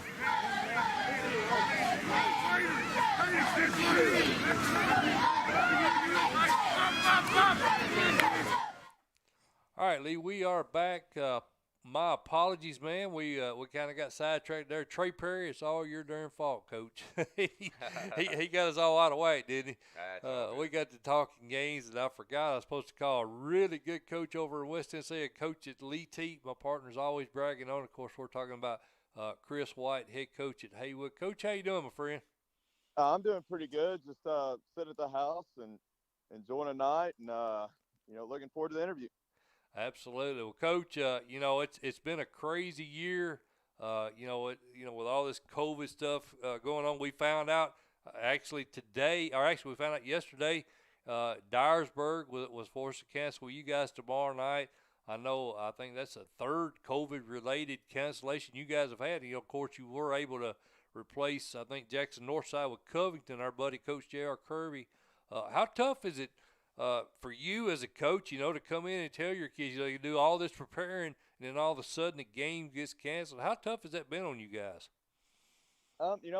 I've been pleasantly surprised at how resilient our players are. They've been able to adapt quick. Once we found out about the cancellation on Dyersburg's game on Wednesday morning, our guys came in at 1:30 that afternoon. We immediately started, prepping for South Gibson and what they do, and the coaches did a great job of getting all those schemes together. And we went out there that same day and started preparing for South Gibson. So it's been a thing.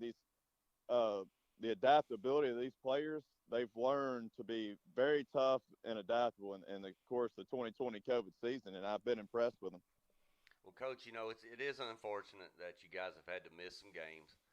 But, man, I tell you what, you started off the season with, two really, really solid opponents in Henry County and Covington. And personally, me and Mike, we were loving that matchup between you guys and the Covington squad because we know Coach Kirby very well. But you think that's something you guys might try to pick up in the future, get a series going with them? It's very possible. You know, the game, I think, was great for both teams. You know, I think both teams are very physical at the point of attack, going to be as physical as anybody I think we could see in both our classes. And but I think one of the unspoken things about both teams is that they're both very disciplined. I think it gets both your teams ready for the semifinal games, That's you know, correct. possible state title games. And it was definitely a thing where Coach Kirby and myself had a very tough time finding any opponents to play us week 2. I mean, we called about everybody in the state, and we both got told no, and we were like, hey, let's just do it. And to his credit, Coach Kirby took the game, and you know, I've coached in a lot of games against a lot of great football teams, and that was not a regular season kind of game for week 2, especially with the COVID circumstances going on. I thought it was a very great high school football game to be played, and I think the fans that were there really enjoyed it. Oh, we was thrilled when we heard that game was picked up. But, you know, that Dyersburg team, you know, that was I think that's probably going to be your main region opponent for you guys. You know, looking over your schedules, really the only conceivable way that you guys could still play that game would be October 9th, your open date. And, of course, they'd have to break a contract with Union City. Was that even discussed, or is it's pretty much a done deal? It's not going to happen. It's probably pretty much a done deal, not going to happen. Yeah. You know, it's just one of those unfortunate things in 2020 that – right. You know, it's crazy year. Yeah, I mean, it's been tough on everybody in different ways, and it strikes at different times. You never know when it's going to happen, but you just well, as a fan, I hated it because I really wanted to see that game. I think that would have been a good one. So I hate it. Yeah. Well, Coach, hey man, I know your background. I've been bragging on you for years because I liked how you coached down at Germantown. You know, you always been on the offensive side of the ball, and you were offensive coordinator at several schools before you got the head coaching job there at Germantown. But when you moved over to Haywood, you know, did you bring your DC, Coach Rebstock, with you, or was he already on the staff?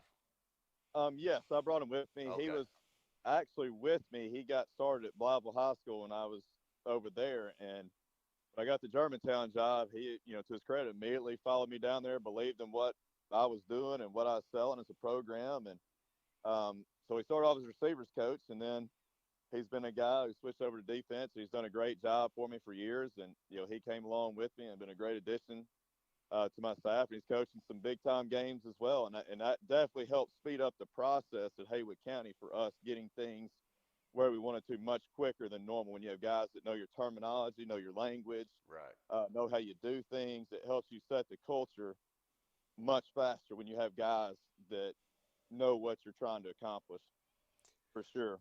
Mike Molder and Lee Teat talking to Tomcat head coach Kris Smith here on the Friday Night. Coach, you know, looking over your game last week against Liberty, I saw where defensive back Jalen Lewis, I think he pulled something I don't remember ever seeing before, Lee, and I don't know if you have, Coach.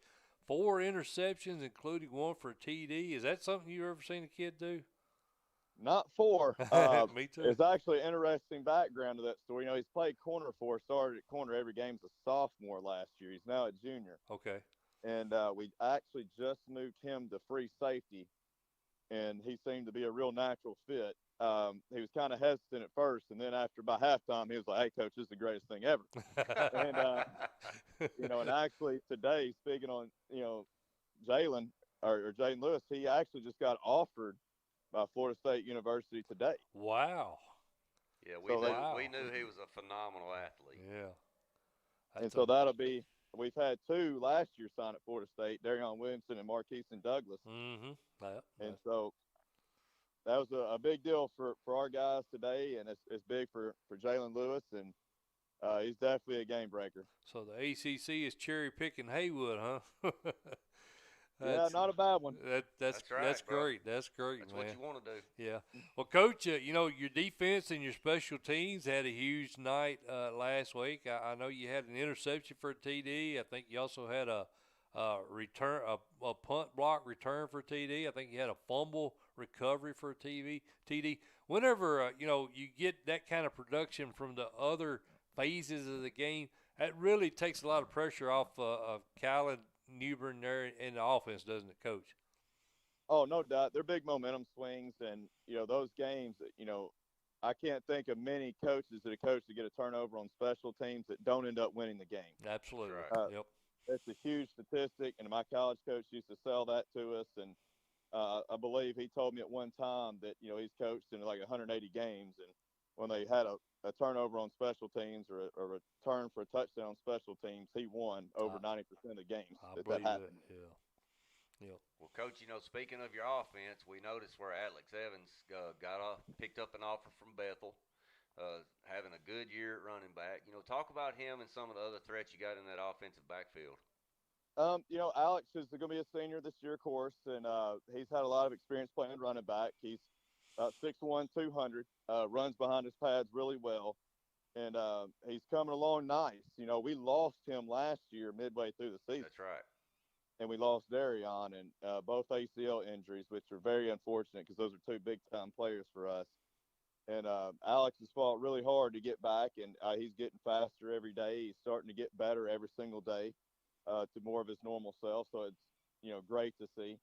But I'd also say that we have another running back who's good too, Jacqueline Taylor, who's just going to be a junior this year, and he actually had to carry most of the load last year when Alex went down. Mm-hmm.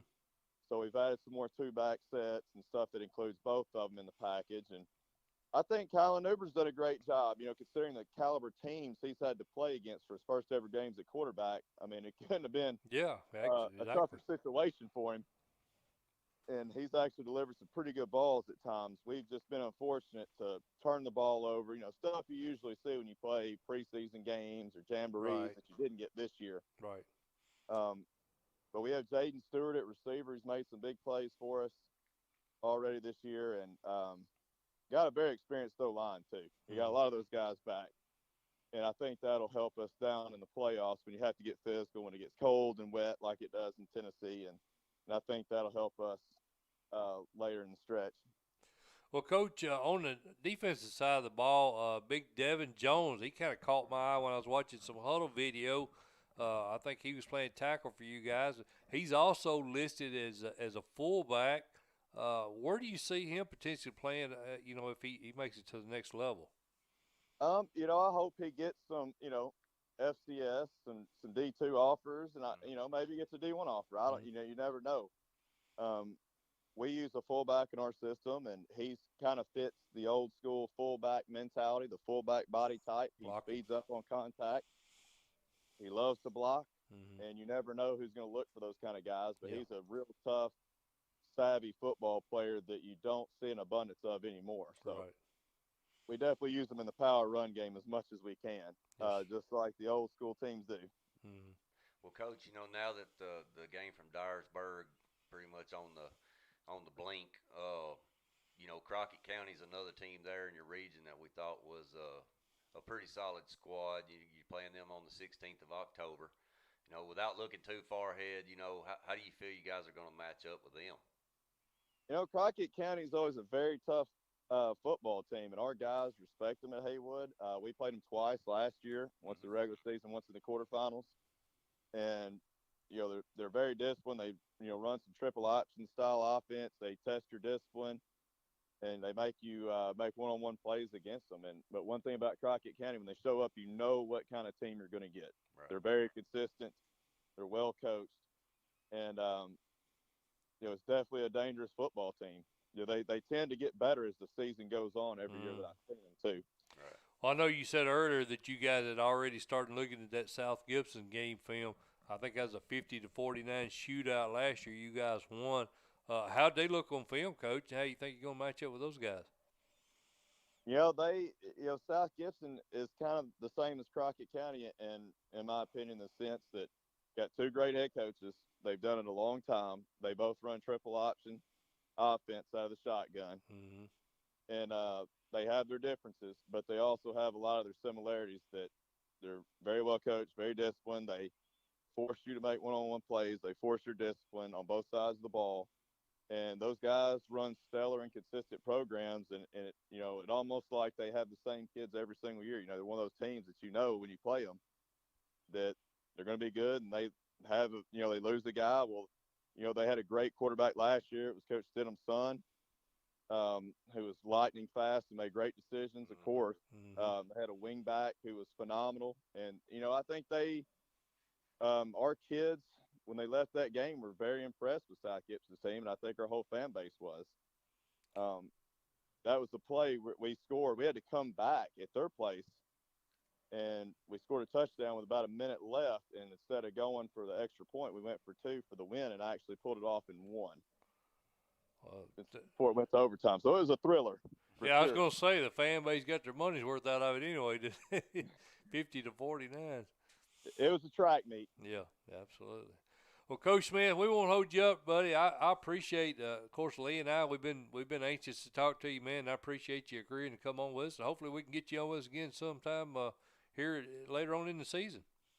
Yeah, and I appreciate y'all's support through the years. I've been keeping up with it, and I really like what y'all do for high school football and keeping the fans informed. And a lot of these coaches and players are working hard. And, again, from Haywood County, we appreciate, you bringing me on tonight and give us a chance to promote our program, and look forward to working with y'all in the future. Yes, sir. That sounds like a good plan on our end, buddy. I appreciate you, Coach. All right, thank you. All right, thank you, Coach. See you, man. All right, bye. I'd never heard a bad thing about him, Lee. I've got a lot of friends over in West Tennessee, and he's always left a really good impression on everybody. Yes, sir. And I enjoyed that interview. He's a good dude. Well, he's got Brownsville area down there. It's loaded with athletes, and proofs in the 3 kids, potentially 2 kids at Florida State right now, potentially another. Florida State don't come knocking unless you got some talent. Absolutely. And I think Coach Smith does an excellent job, but he also does a very good job promoting his players. And that's, to me, that's what I love about those type coaches. Yeah. He's in it for the right reason, to get this kid somewhere. Lee, let's take just a real quick break. Let me try to call Trey Perry again at Mount Juliet, and if he doesn't answer, we'll come back and we'll finish the rest of the games. Sure. But you guys hang with us. We'll show you a little bit more scrimmage video here, and we'll be back right after this. Mike Molder, Lee Teat. Be back in a minute. One off here. Pass! 51 off.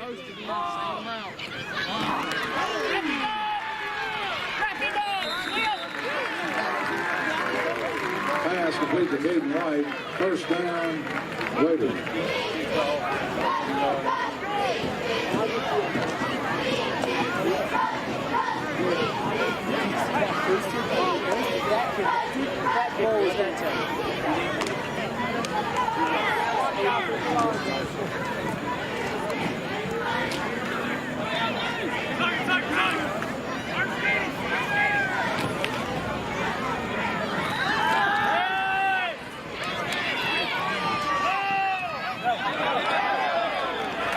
Pass incomplete.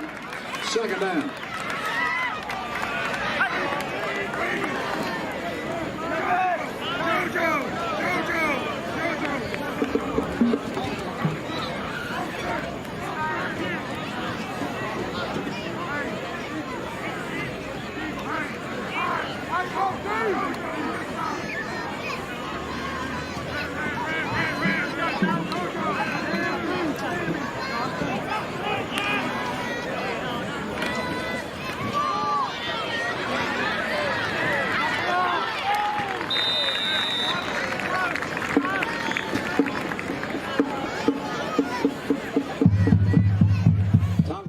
All right, guys, we are back Friday main event, and I was able to get in touch with our good buddy Trey Perry, and no shock, Lee, he was coaching. That's why he missed us. Yeah, he got fired up in the freshman game. Got fired up.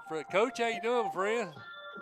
Doing great. Thursday night football at its finest. I'm on top of the press box, and the band's practicing behind me. Hey, you can't beat that, can you?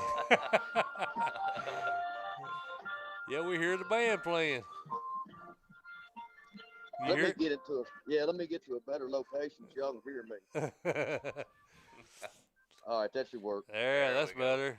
Well, Coach, you've beaten 3 solid opponents, Stewart's Creek, LaVergne, and of course Gallatin last week.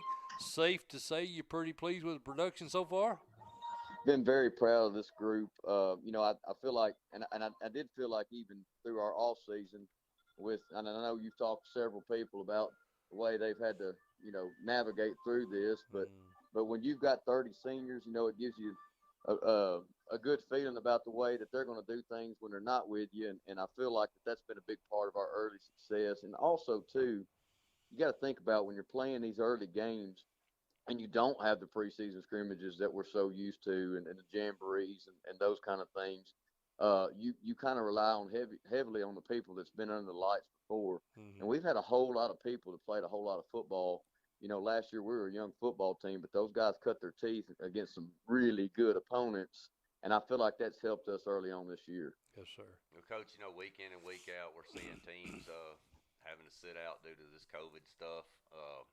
You guys are pretty healthy right now. We are healthy, but and as far as physical injuries go, we're getting healthier. I think back to the LaVergne game, we had a young man that had quarantined for 14 days. This is a pretty neat story. Quarantined for 14 days. He did not have it, but it was in contact with somebody. Mm-hmm. Came back the day of the game. LaVergne's DeQuante Shannon, who's a great athlete in and of himself, returned the opening kickoff and was going to score.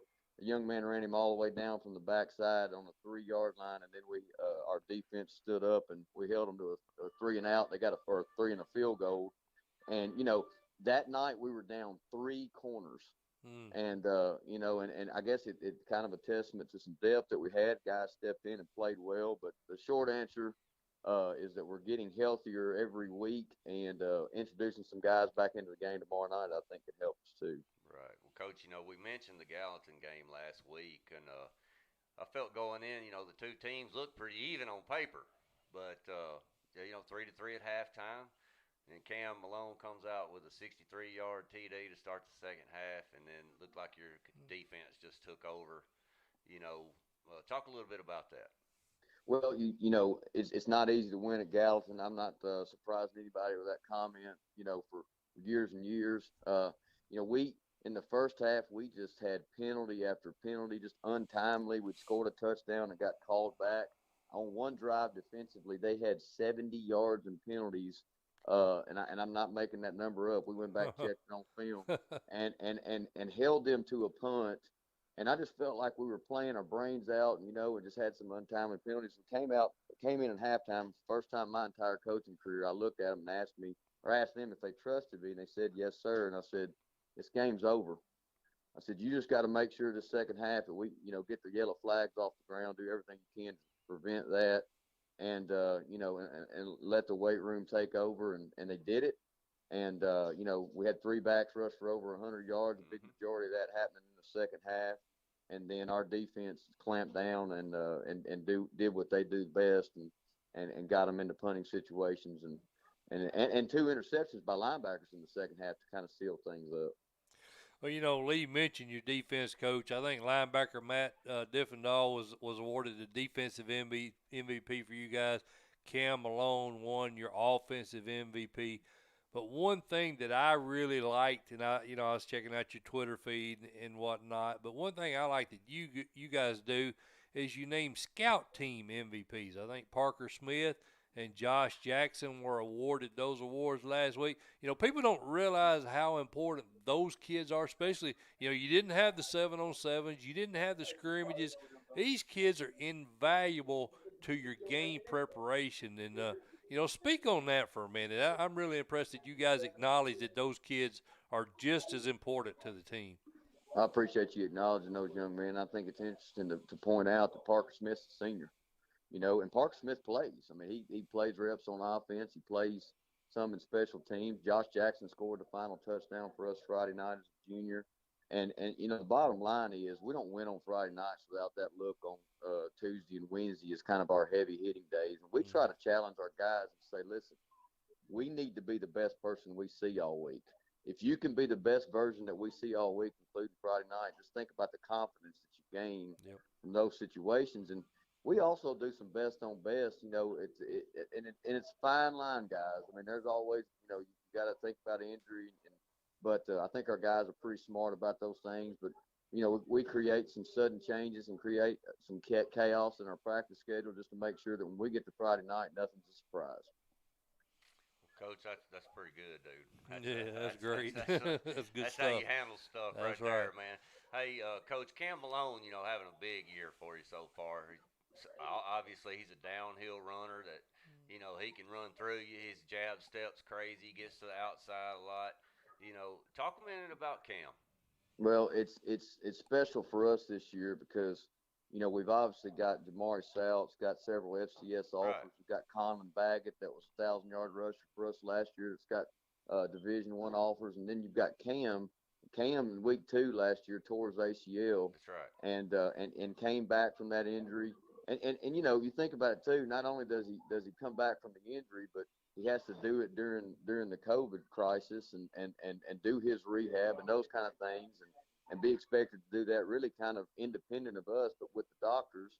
And when he came back, we knew that he had that step back, and I couldn't be any more proud. You know, Cam's older brother Brian Aiken was a defensive end for us. That's playing in Knoxville right now, and now Brian ate most of the food. Brian's 6'4", about 280, and Cam's about 180. But Cam uses that speed, catches the ball well out of the backfield too. Very cerebral and a great kid. And I'm looking forward to watching several of these guys play on the next level. Mike Molder and Lee Teat talking about Juliet head coach Trey Perry here on the Friday main event. Well, you talked about Cam, Coach, catching some passes out of the backfield, but he's catching those passes from a pretty good little quarterback you got there in Steven Swanner. You know, talk a little bit about your quarterback. Steven Swanner has had one of the better off seasons that I've ever been around as far as what he's done in his progression at quarterback. We challenge guys. You know, when we first get to the off season, we got this from Virginia Tech, but we do a form that we fill out, and it's not just physical things, but it's also, you know, different attributes that we're looking for from a character standpoint. Never a worry for Steven, but academics and those things too. But for Steven, it really was just, can we get you a little bit quicker, a little bit faster, so we can, because we knew he could throw it. I mean, 6'3", see over the line of scrimmage, very cerebral, as good with progressions as I've had in a while, and very poised. My biggest thing, and I've always said about Steven, and this is something he's had and he's continued to get better with too, is there's no play that's too big for him. There's no play that's too good or bad. You know, if he has a bad play, it's the next play. If he has a great play, it's the next play. Right. And when you've got that at that position, that's huge. Yes, sir. Well, Coach, you got a big rivalry game with Wilson Central tomorrow night. I think you guys are only like 11 miles apart. Coach Dedman's squad, you know, they lost a couple of solid teams to begin the season. Seems like they've rebounded in the last 2 games, playing better. How do you feel the Wildcats looked on film this week? You're exactly right. I mean, you know, obviously they're coming off 2 wins. They're 1-0 in the region, which obviously is the bigger thing, you know. And I know I get to where I sound cliched here, but we really do talk to our kids a lot about the rivalry is important. It's something that we want to obviously win, but you know, the biggest thing is when you wake up on Saturday, are you 2-0 or are you 1-1?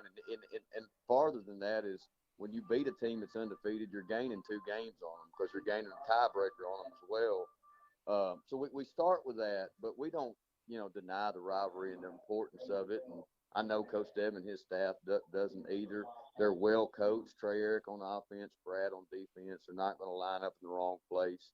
They've got a great quarterback and good running back and just a lot of balance there. You know, I think Wilson Central and Mount Juliet both should be commended because with the new school being built, we lost a lot of students. Oh, when you yeah. lose students, you lose student athletes. Yeah. And both of us have, you know, kind of done a good job of, I wouldn't even call it rebounded, but just keeping on. And we're excited about our middle school and our feeders and those kind of things. So future looks bright. And you know, and this will be a big game Friday night. It'll be a big game for the county. Yes. Well, Coach, you know, we mentioned the great job that Coach Abner does on defense. But talk about Coach White on the offense and how many guys on the staff have been with you for all 7 years? We have, I would, right offhand, I would say that I've had at least half my staff with me the entire time. The other thing sort of mentioned too is a big majority of my staff played at Mount Juliet High School. Right. And I think that's important. And, you know, obviously with you know, with situations of knowing the area and the loyalty and not to me, but to the program. Right. And I think that's huge. And you mentioned Zach. Zach's been awesome for us. He's gotten better every year, which is obviously the most important goal as a coach. I'll give you an example. Friday night, This is, and still when the game was pretty tight, and it's a 4th and short. And he said, "What are you gonna do?" And I said, "I want to go." And do you have a play? And he dialed up the perfect reverse at the perfect time. And those things you don't just do off the cuff. Yeah. You've planned for those things. You're ready. Your play sheet says it at that time. Preparation. And that's right. And we, Jamari Sal hit a big score right there, and it was a big part of our win. So I'm proud of Zach and the progression he's had. Well, Coach Perry, I appreciate you taking the time to join us, my friend. It's always great. I wouldn't be an interview with you if I didn't ask about my good friend, Coach Roger Perry. How's the Hall of Famer doing? I'm staring through the press box at him right now. There ain't many games he missed. Sometimes I wonder if he's really watching more about the game or he's watching more about his field. Yeah. If it's getting chewed up too much. That may be what it is. I'd say it's probably 50-50, but no, he's doing great. I appreciate you asking about it. Yeah. Well, Coach, good luck to you guys, man. Hopefully we can catch up with you again before the season's up. Thanks. Great to talk to you. And as always, I appreciate everything you guys do for high school football in the state. Thank you, Coach. Good luck to you, my friend. All right. Talk to you later. See you, bud.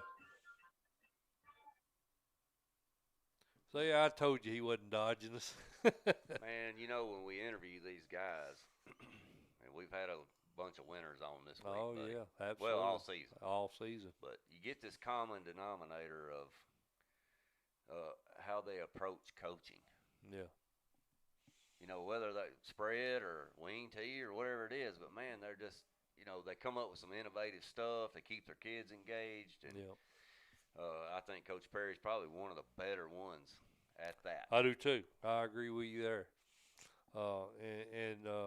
And you're right about the quality of coaches we talked to, Lee. We've talked to some great coaches over the years, and I have not had a single one that wasn't receptive to coming on with us. And I think they have a sense of how much we appreciate the game, and how much we appreciate the kids, and how much we appreciate the job they do. And Absolutely. I think that's got a lot to do with their willingness to jump on with Sure. us. Lee, let's talk about some more games, my friend. We got a little bit of time left. We got a few more games to cover. Hey, you never did pick that Clay Gordonsville. I was hoping you forgot about No, that. sir. I ain't letting you off the hook. Who'd you get? I'm taking Gville at home. I'm going to take the Tigers at home also. You didn't let me slide by there, did you, I'm buddy? taking Gordonsville at home. I think level of competition so far has been a little bit tougher than Clay County. Yeah, I think so. I was really impressed, though, with the Clay County win over that and actually Columbia Academy, Coach Lansdale down there. They usually got a good squad. We used to love going down there when they were D1. But yeah, I think it'll be a good game, and I'm going with Gordonsville also. This is going to be an interesting. This is an interesting game right here, Lee. This is a Region 6A game. Franklin at Independence, and Scott Blade's team is 2-1. Their only loss was to a really good Summit team there in Week 1. Beat Centennial. Of course, they beat Blackman 28-7. Typically, a very solid Region 3 team. Mm-hmm. And then you look at Donnie Webb's Franklin team. They knocked off our number one in 5A, Summit, last week, 27-20. Independence quarterback Jackson Campbell, 613 yards, 7 TDs, only 1 interception. And then you look at Connor Bevan on the Franklin side, 736 yards, 8 TDs versus 1 interception. So quarterback comparison, pretty even. Pretty even. The one thing that I like about the Franklin squad is up front. They're huge. Fisher Anderson. Jason Amsler. They got some big boys. They got some up studs. front. They got some studs. Mike, they've lost to Riverdale and Ravenwood. Yep. That's two pretty solid squads. Yep. I don't know, man. This is really, for me, has been kind of a 50-50. Now, your Twitter followers are 76% Indy. Indy, yep. At home, Independence, pretty tough over there. What about you, YouTube? Who you got? Oh, man. I don't know, Mike. They don't want to pick that neither, Lee. Can Franklin go on the road and get this? I'm waiting on somebody on YouTube to chime in. Come on, you chickens. I don't know, Mike. I don't know either. On a limb, man. You going Franklin? I'm gonna go Franklin. I was really leaning that way. I mean, I was leaning hard. That Summit game win was last very year. impressive. This is a close game last year. It was a 1-point game last year. Holman says Indy. Yep. Lawman's going Franklin. Lawman's going They Franklin. like We split too, ain't we? Yeah. Oh crap, Lee! I didn't even want to pick this game. I shouldn't even put this on the list. This is too tough. This may be the toughest game on the list to pick. There was one more that gave me a little trouble. Yeah, you told me that. I'm just gonna go on a limb, man. You're You know going what I Franklin. think about Coach Blade? Yeah. Offensively, you can't. He's as good as it get. And 76% is going Indy. And you're going Franklin. I'm gonna go Franklin on the road. I just think I like the way they're playing right now. I'm going to hesitantly pick, and the reason why it doesn't make much sense to pick Indy is because they had a common opponent in Summit. Indy lost, Franklin won. But I think, if I remember right, I think Indy led that game most of the way, and Summit came back and won it late. I'm going to go Indy, but I think it'll be a good game. I'm going to go Indy. I think it's going to be a real good game. I'm going to go Indy. That might be a real good. If you're over in the Franklin area, man, that might be a good one to go watch tomorrow night. Nolensville at Lawrence County. Lawrence County 3-1. They're coming off a 4-6 season last year, Lee. But I mean, how much do you want to read into that? Because they beat Hickman County, they beat Loretta. And then, of course, they picked up the COVID win over Maplewood region game. So I don't know if you want to get real excited about that 3-1 record when you consider that. Now Nolensville we know is legit.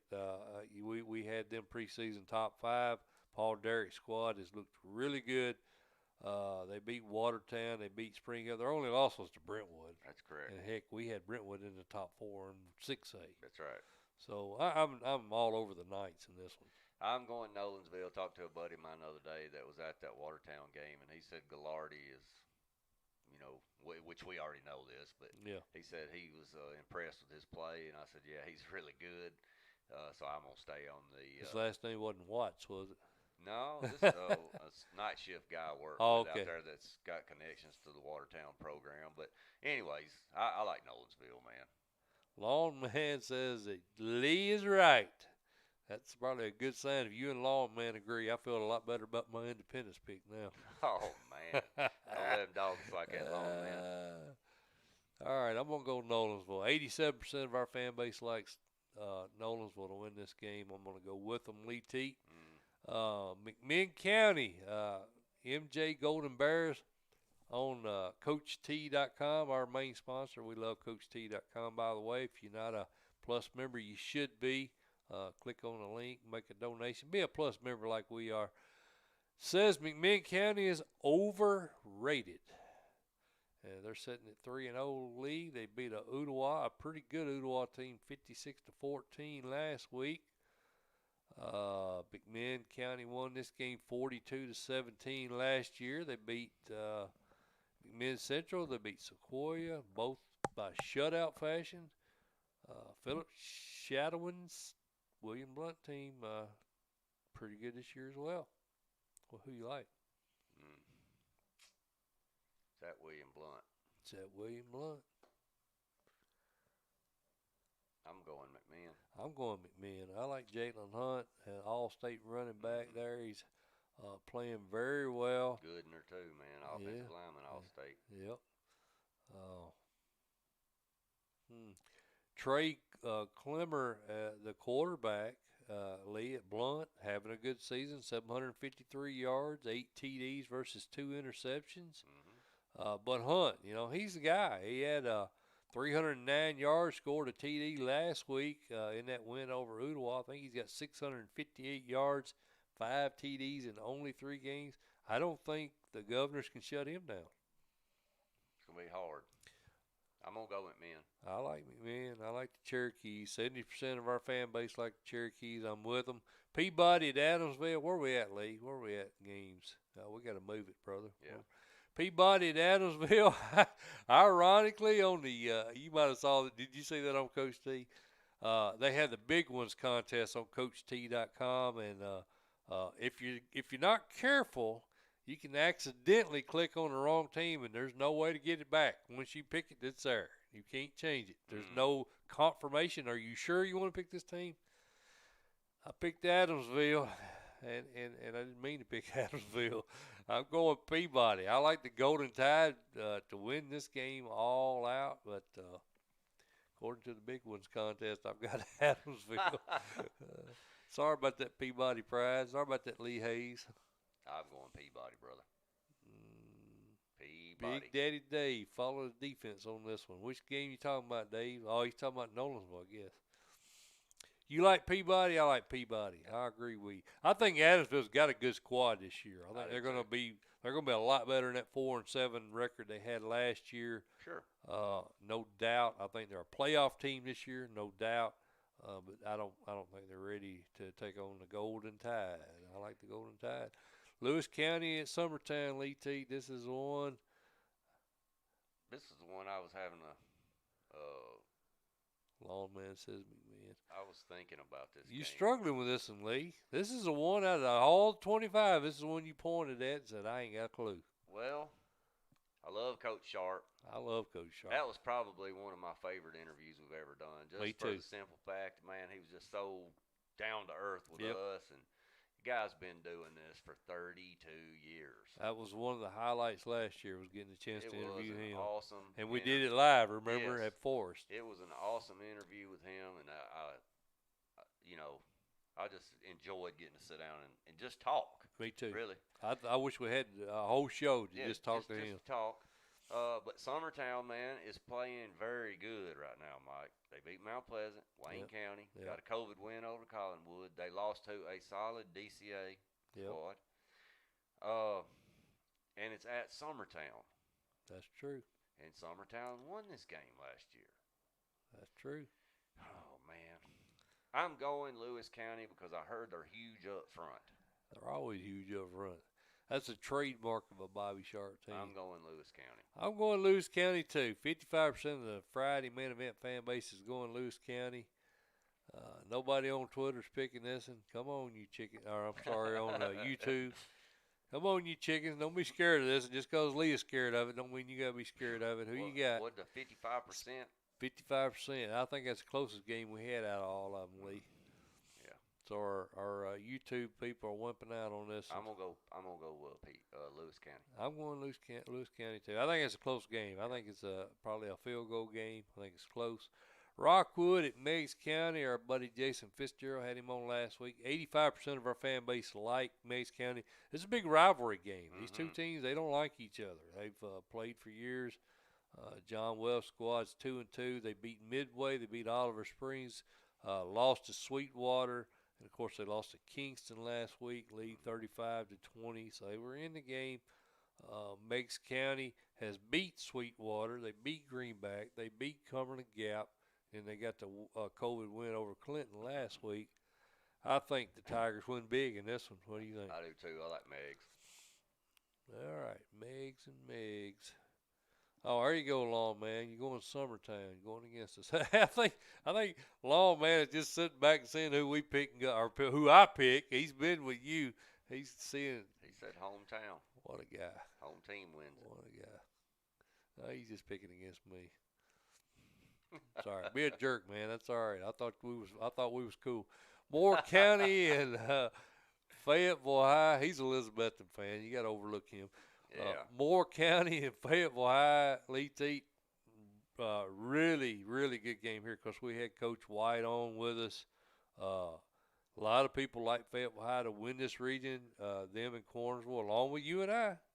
Preseason, we thought that was the teams to beat. But I saw Moore County firsthand. I really like Chris White's coaching style. His coaching pedigree really showed last week, and it kind of was reinforced with the interview we had with him tonight. I think Moore County gets it done. At Fayetteville. At Fayetteville. Fayetteville's 3-1. Let's see. They beat Mount Pleasant 56-20 last week. Beat a good Mount Pleasant team by 36 points. So I'm gonna go Moore County, Mike. They can't turn the ball over. That Mount Pleasant score in that game kind of scares me a little bit, Lee.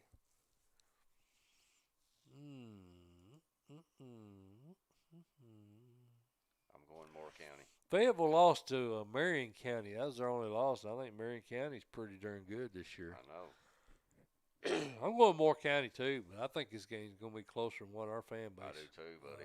Fayetteville, pretty tough place to play. This is one of those bonus games, Lee. If you're up in the we got Megs. Wow, I appreciate y'all picking that. What a shocker. Powell and Knox Central, Lee Teat. Man, bonus football. Bonus football, good football. Good bonus football. This is yes, sir. This is potentially a semifinal preview. Yes, sir. Absolutely. Of course, this is some bonus football. Coach Duncan, as he said, he thinks they got a good shot of getting there, but I'm gonna tell you, it's two, and he gets to play both of these, That's as correct. he mentioned. That's right. Week 9, week 10. I think so. Back to back. Ooh, that'd be tough having those two teams back Yep. to back. But Jordan Potts, man, this kid is freaking going off, Lee. He's leading the state in passing. I think he's got 1,198 yards already this year passing, Lee. He's got 14 TDs, only one interception. His leading receiver is Jaden Collins with 351 yards, 4 TDs. Sophomore Aiden Green, 301 yards, 5. This offense is really, really explosive. But other side of the ball, Central, Liam Fortner, 360 rushing yards, 5 TDs. He's caught 200, and I think this guy's getting kind of a little bit of talk for Mr. Football. 211 receiving yards, 5 TDs. Two really good offenses. It is, but I tell you what, man, Coach Craney is really, really good on defense. I don't know, and we know that Powell, they've beat some quality teams. Oh, man, yeah, beats in absolutely. Anderson County. Absolutely. I mean, those two teams are good, solid clubs. Right. But have they seen a defense like Knox Central? Well, Beach has got a pretty good defense. I just know that Knox Central hangs their hat on. Yeah, you're right. You're right. I Good, understand what you're saying. solid defense. I don't know, and obviously, Potts is legit. And Big Daddy Dave coin toss. So a lot of No guys, duh, man. We don't put the easy picks on So there. they're- I'm just messing with you, man. hey, they're going. This is a Powell. coin toss. They're going Powell. I tell Lawn Man's going Powell. Holman's Dang it, going Mike. Powell. you, we had Powell picked up there high too, man. What's up with Big Daddy Dave? Fayetteville just because Mike didn't pick them. What the heck, man? I tell you what, Mike. This is a tough one, buddy. I'm gonna go Knox Central. Who you going, Big Daddy Dave? I'm gonna go the opposite way you go. I'm going Knox Central. You going Knox Central? I am. You going At home. Bobcats at home? Yep. Oh. Which goes against totally everything we said preseason. I just think No, we had Central. We actually had Central top 2. We had them behind Summit, I believe, didn't we? Did we not? Yeah, but we were high on Powell. We as were well, high on and Powell. I still am. I am too. But we had West winning that region. Remember? I think We had West winning that region. I think this might come down to the last whoever has the ball last. It's a good one. Yeah, that's a real good game. Ryan Bolton, quarterback at Central's having a good Yeah, year. man. 706 passing yards, 6 TDs, only 1 interception. It's 2 quarterbacks take good care of the ball. As you said, Central, good defense at home.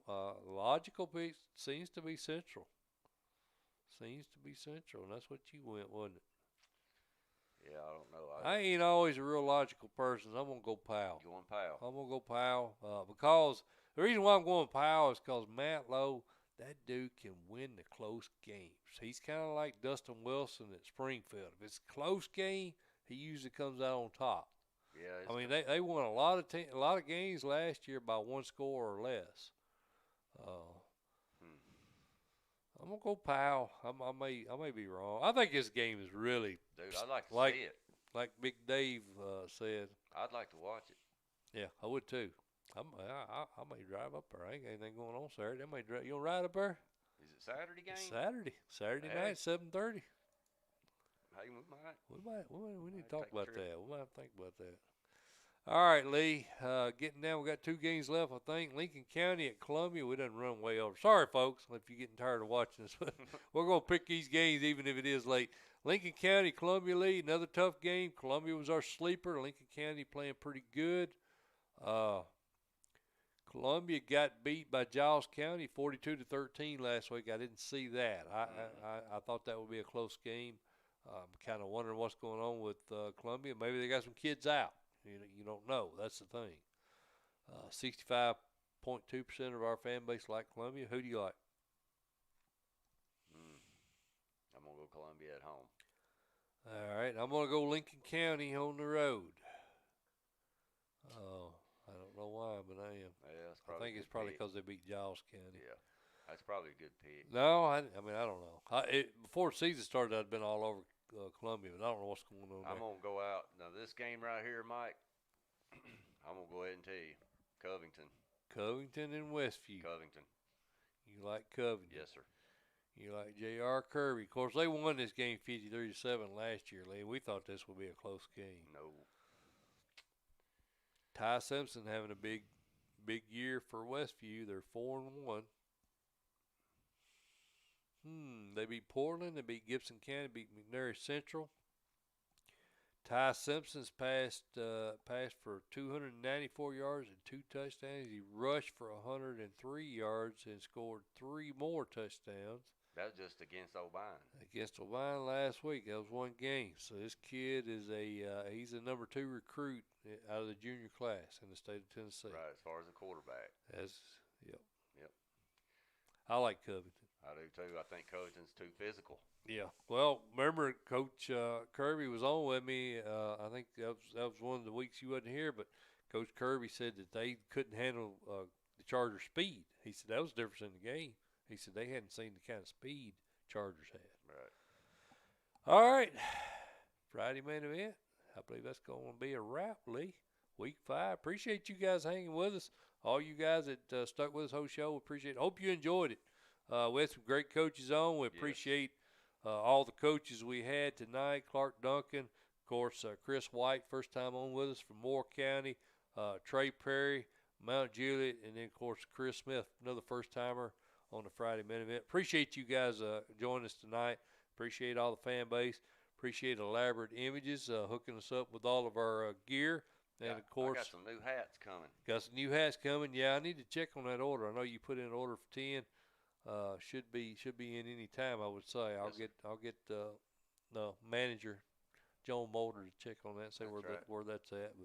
But appreciate you guys, man, and we'll be back next Thursday, week 6. We'll, as always, we'll have great interviews. And hit the thumbs up.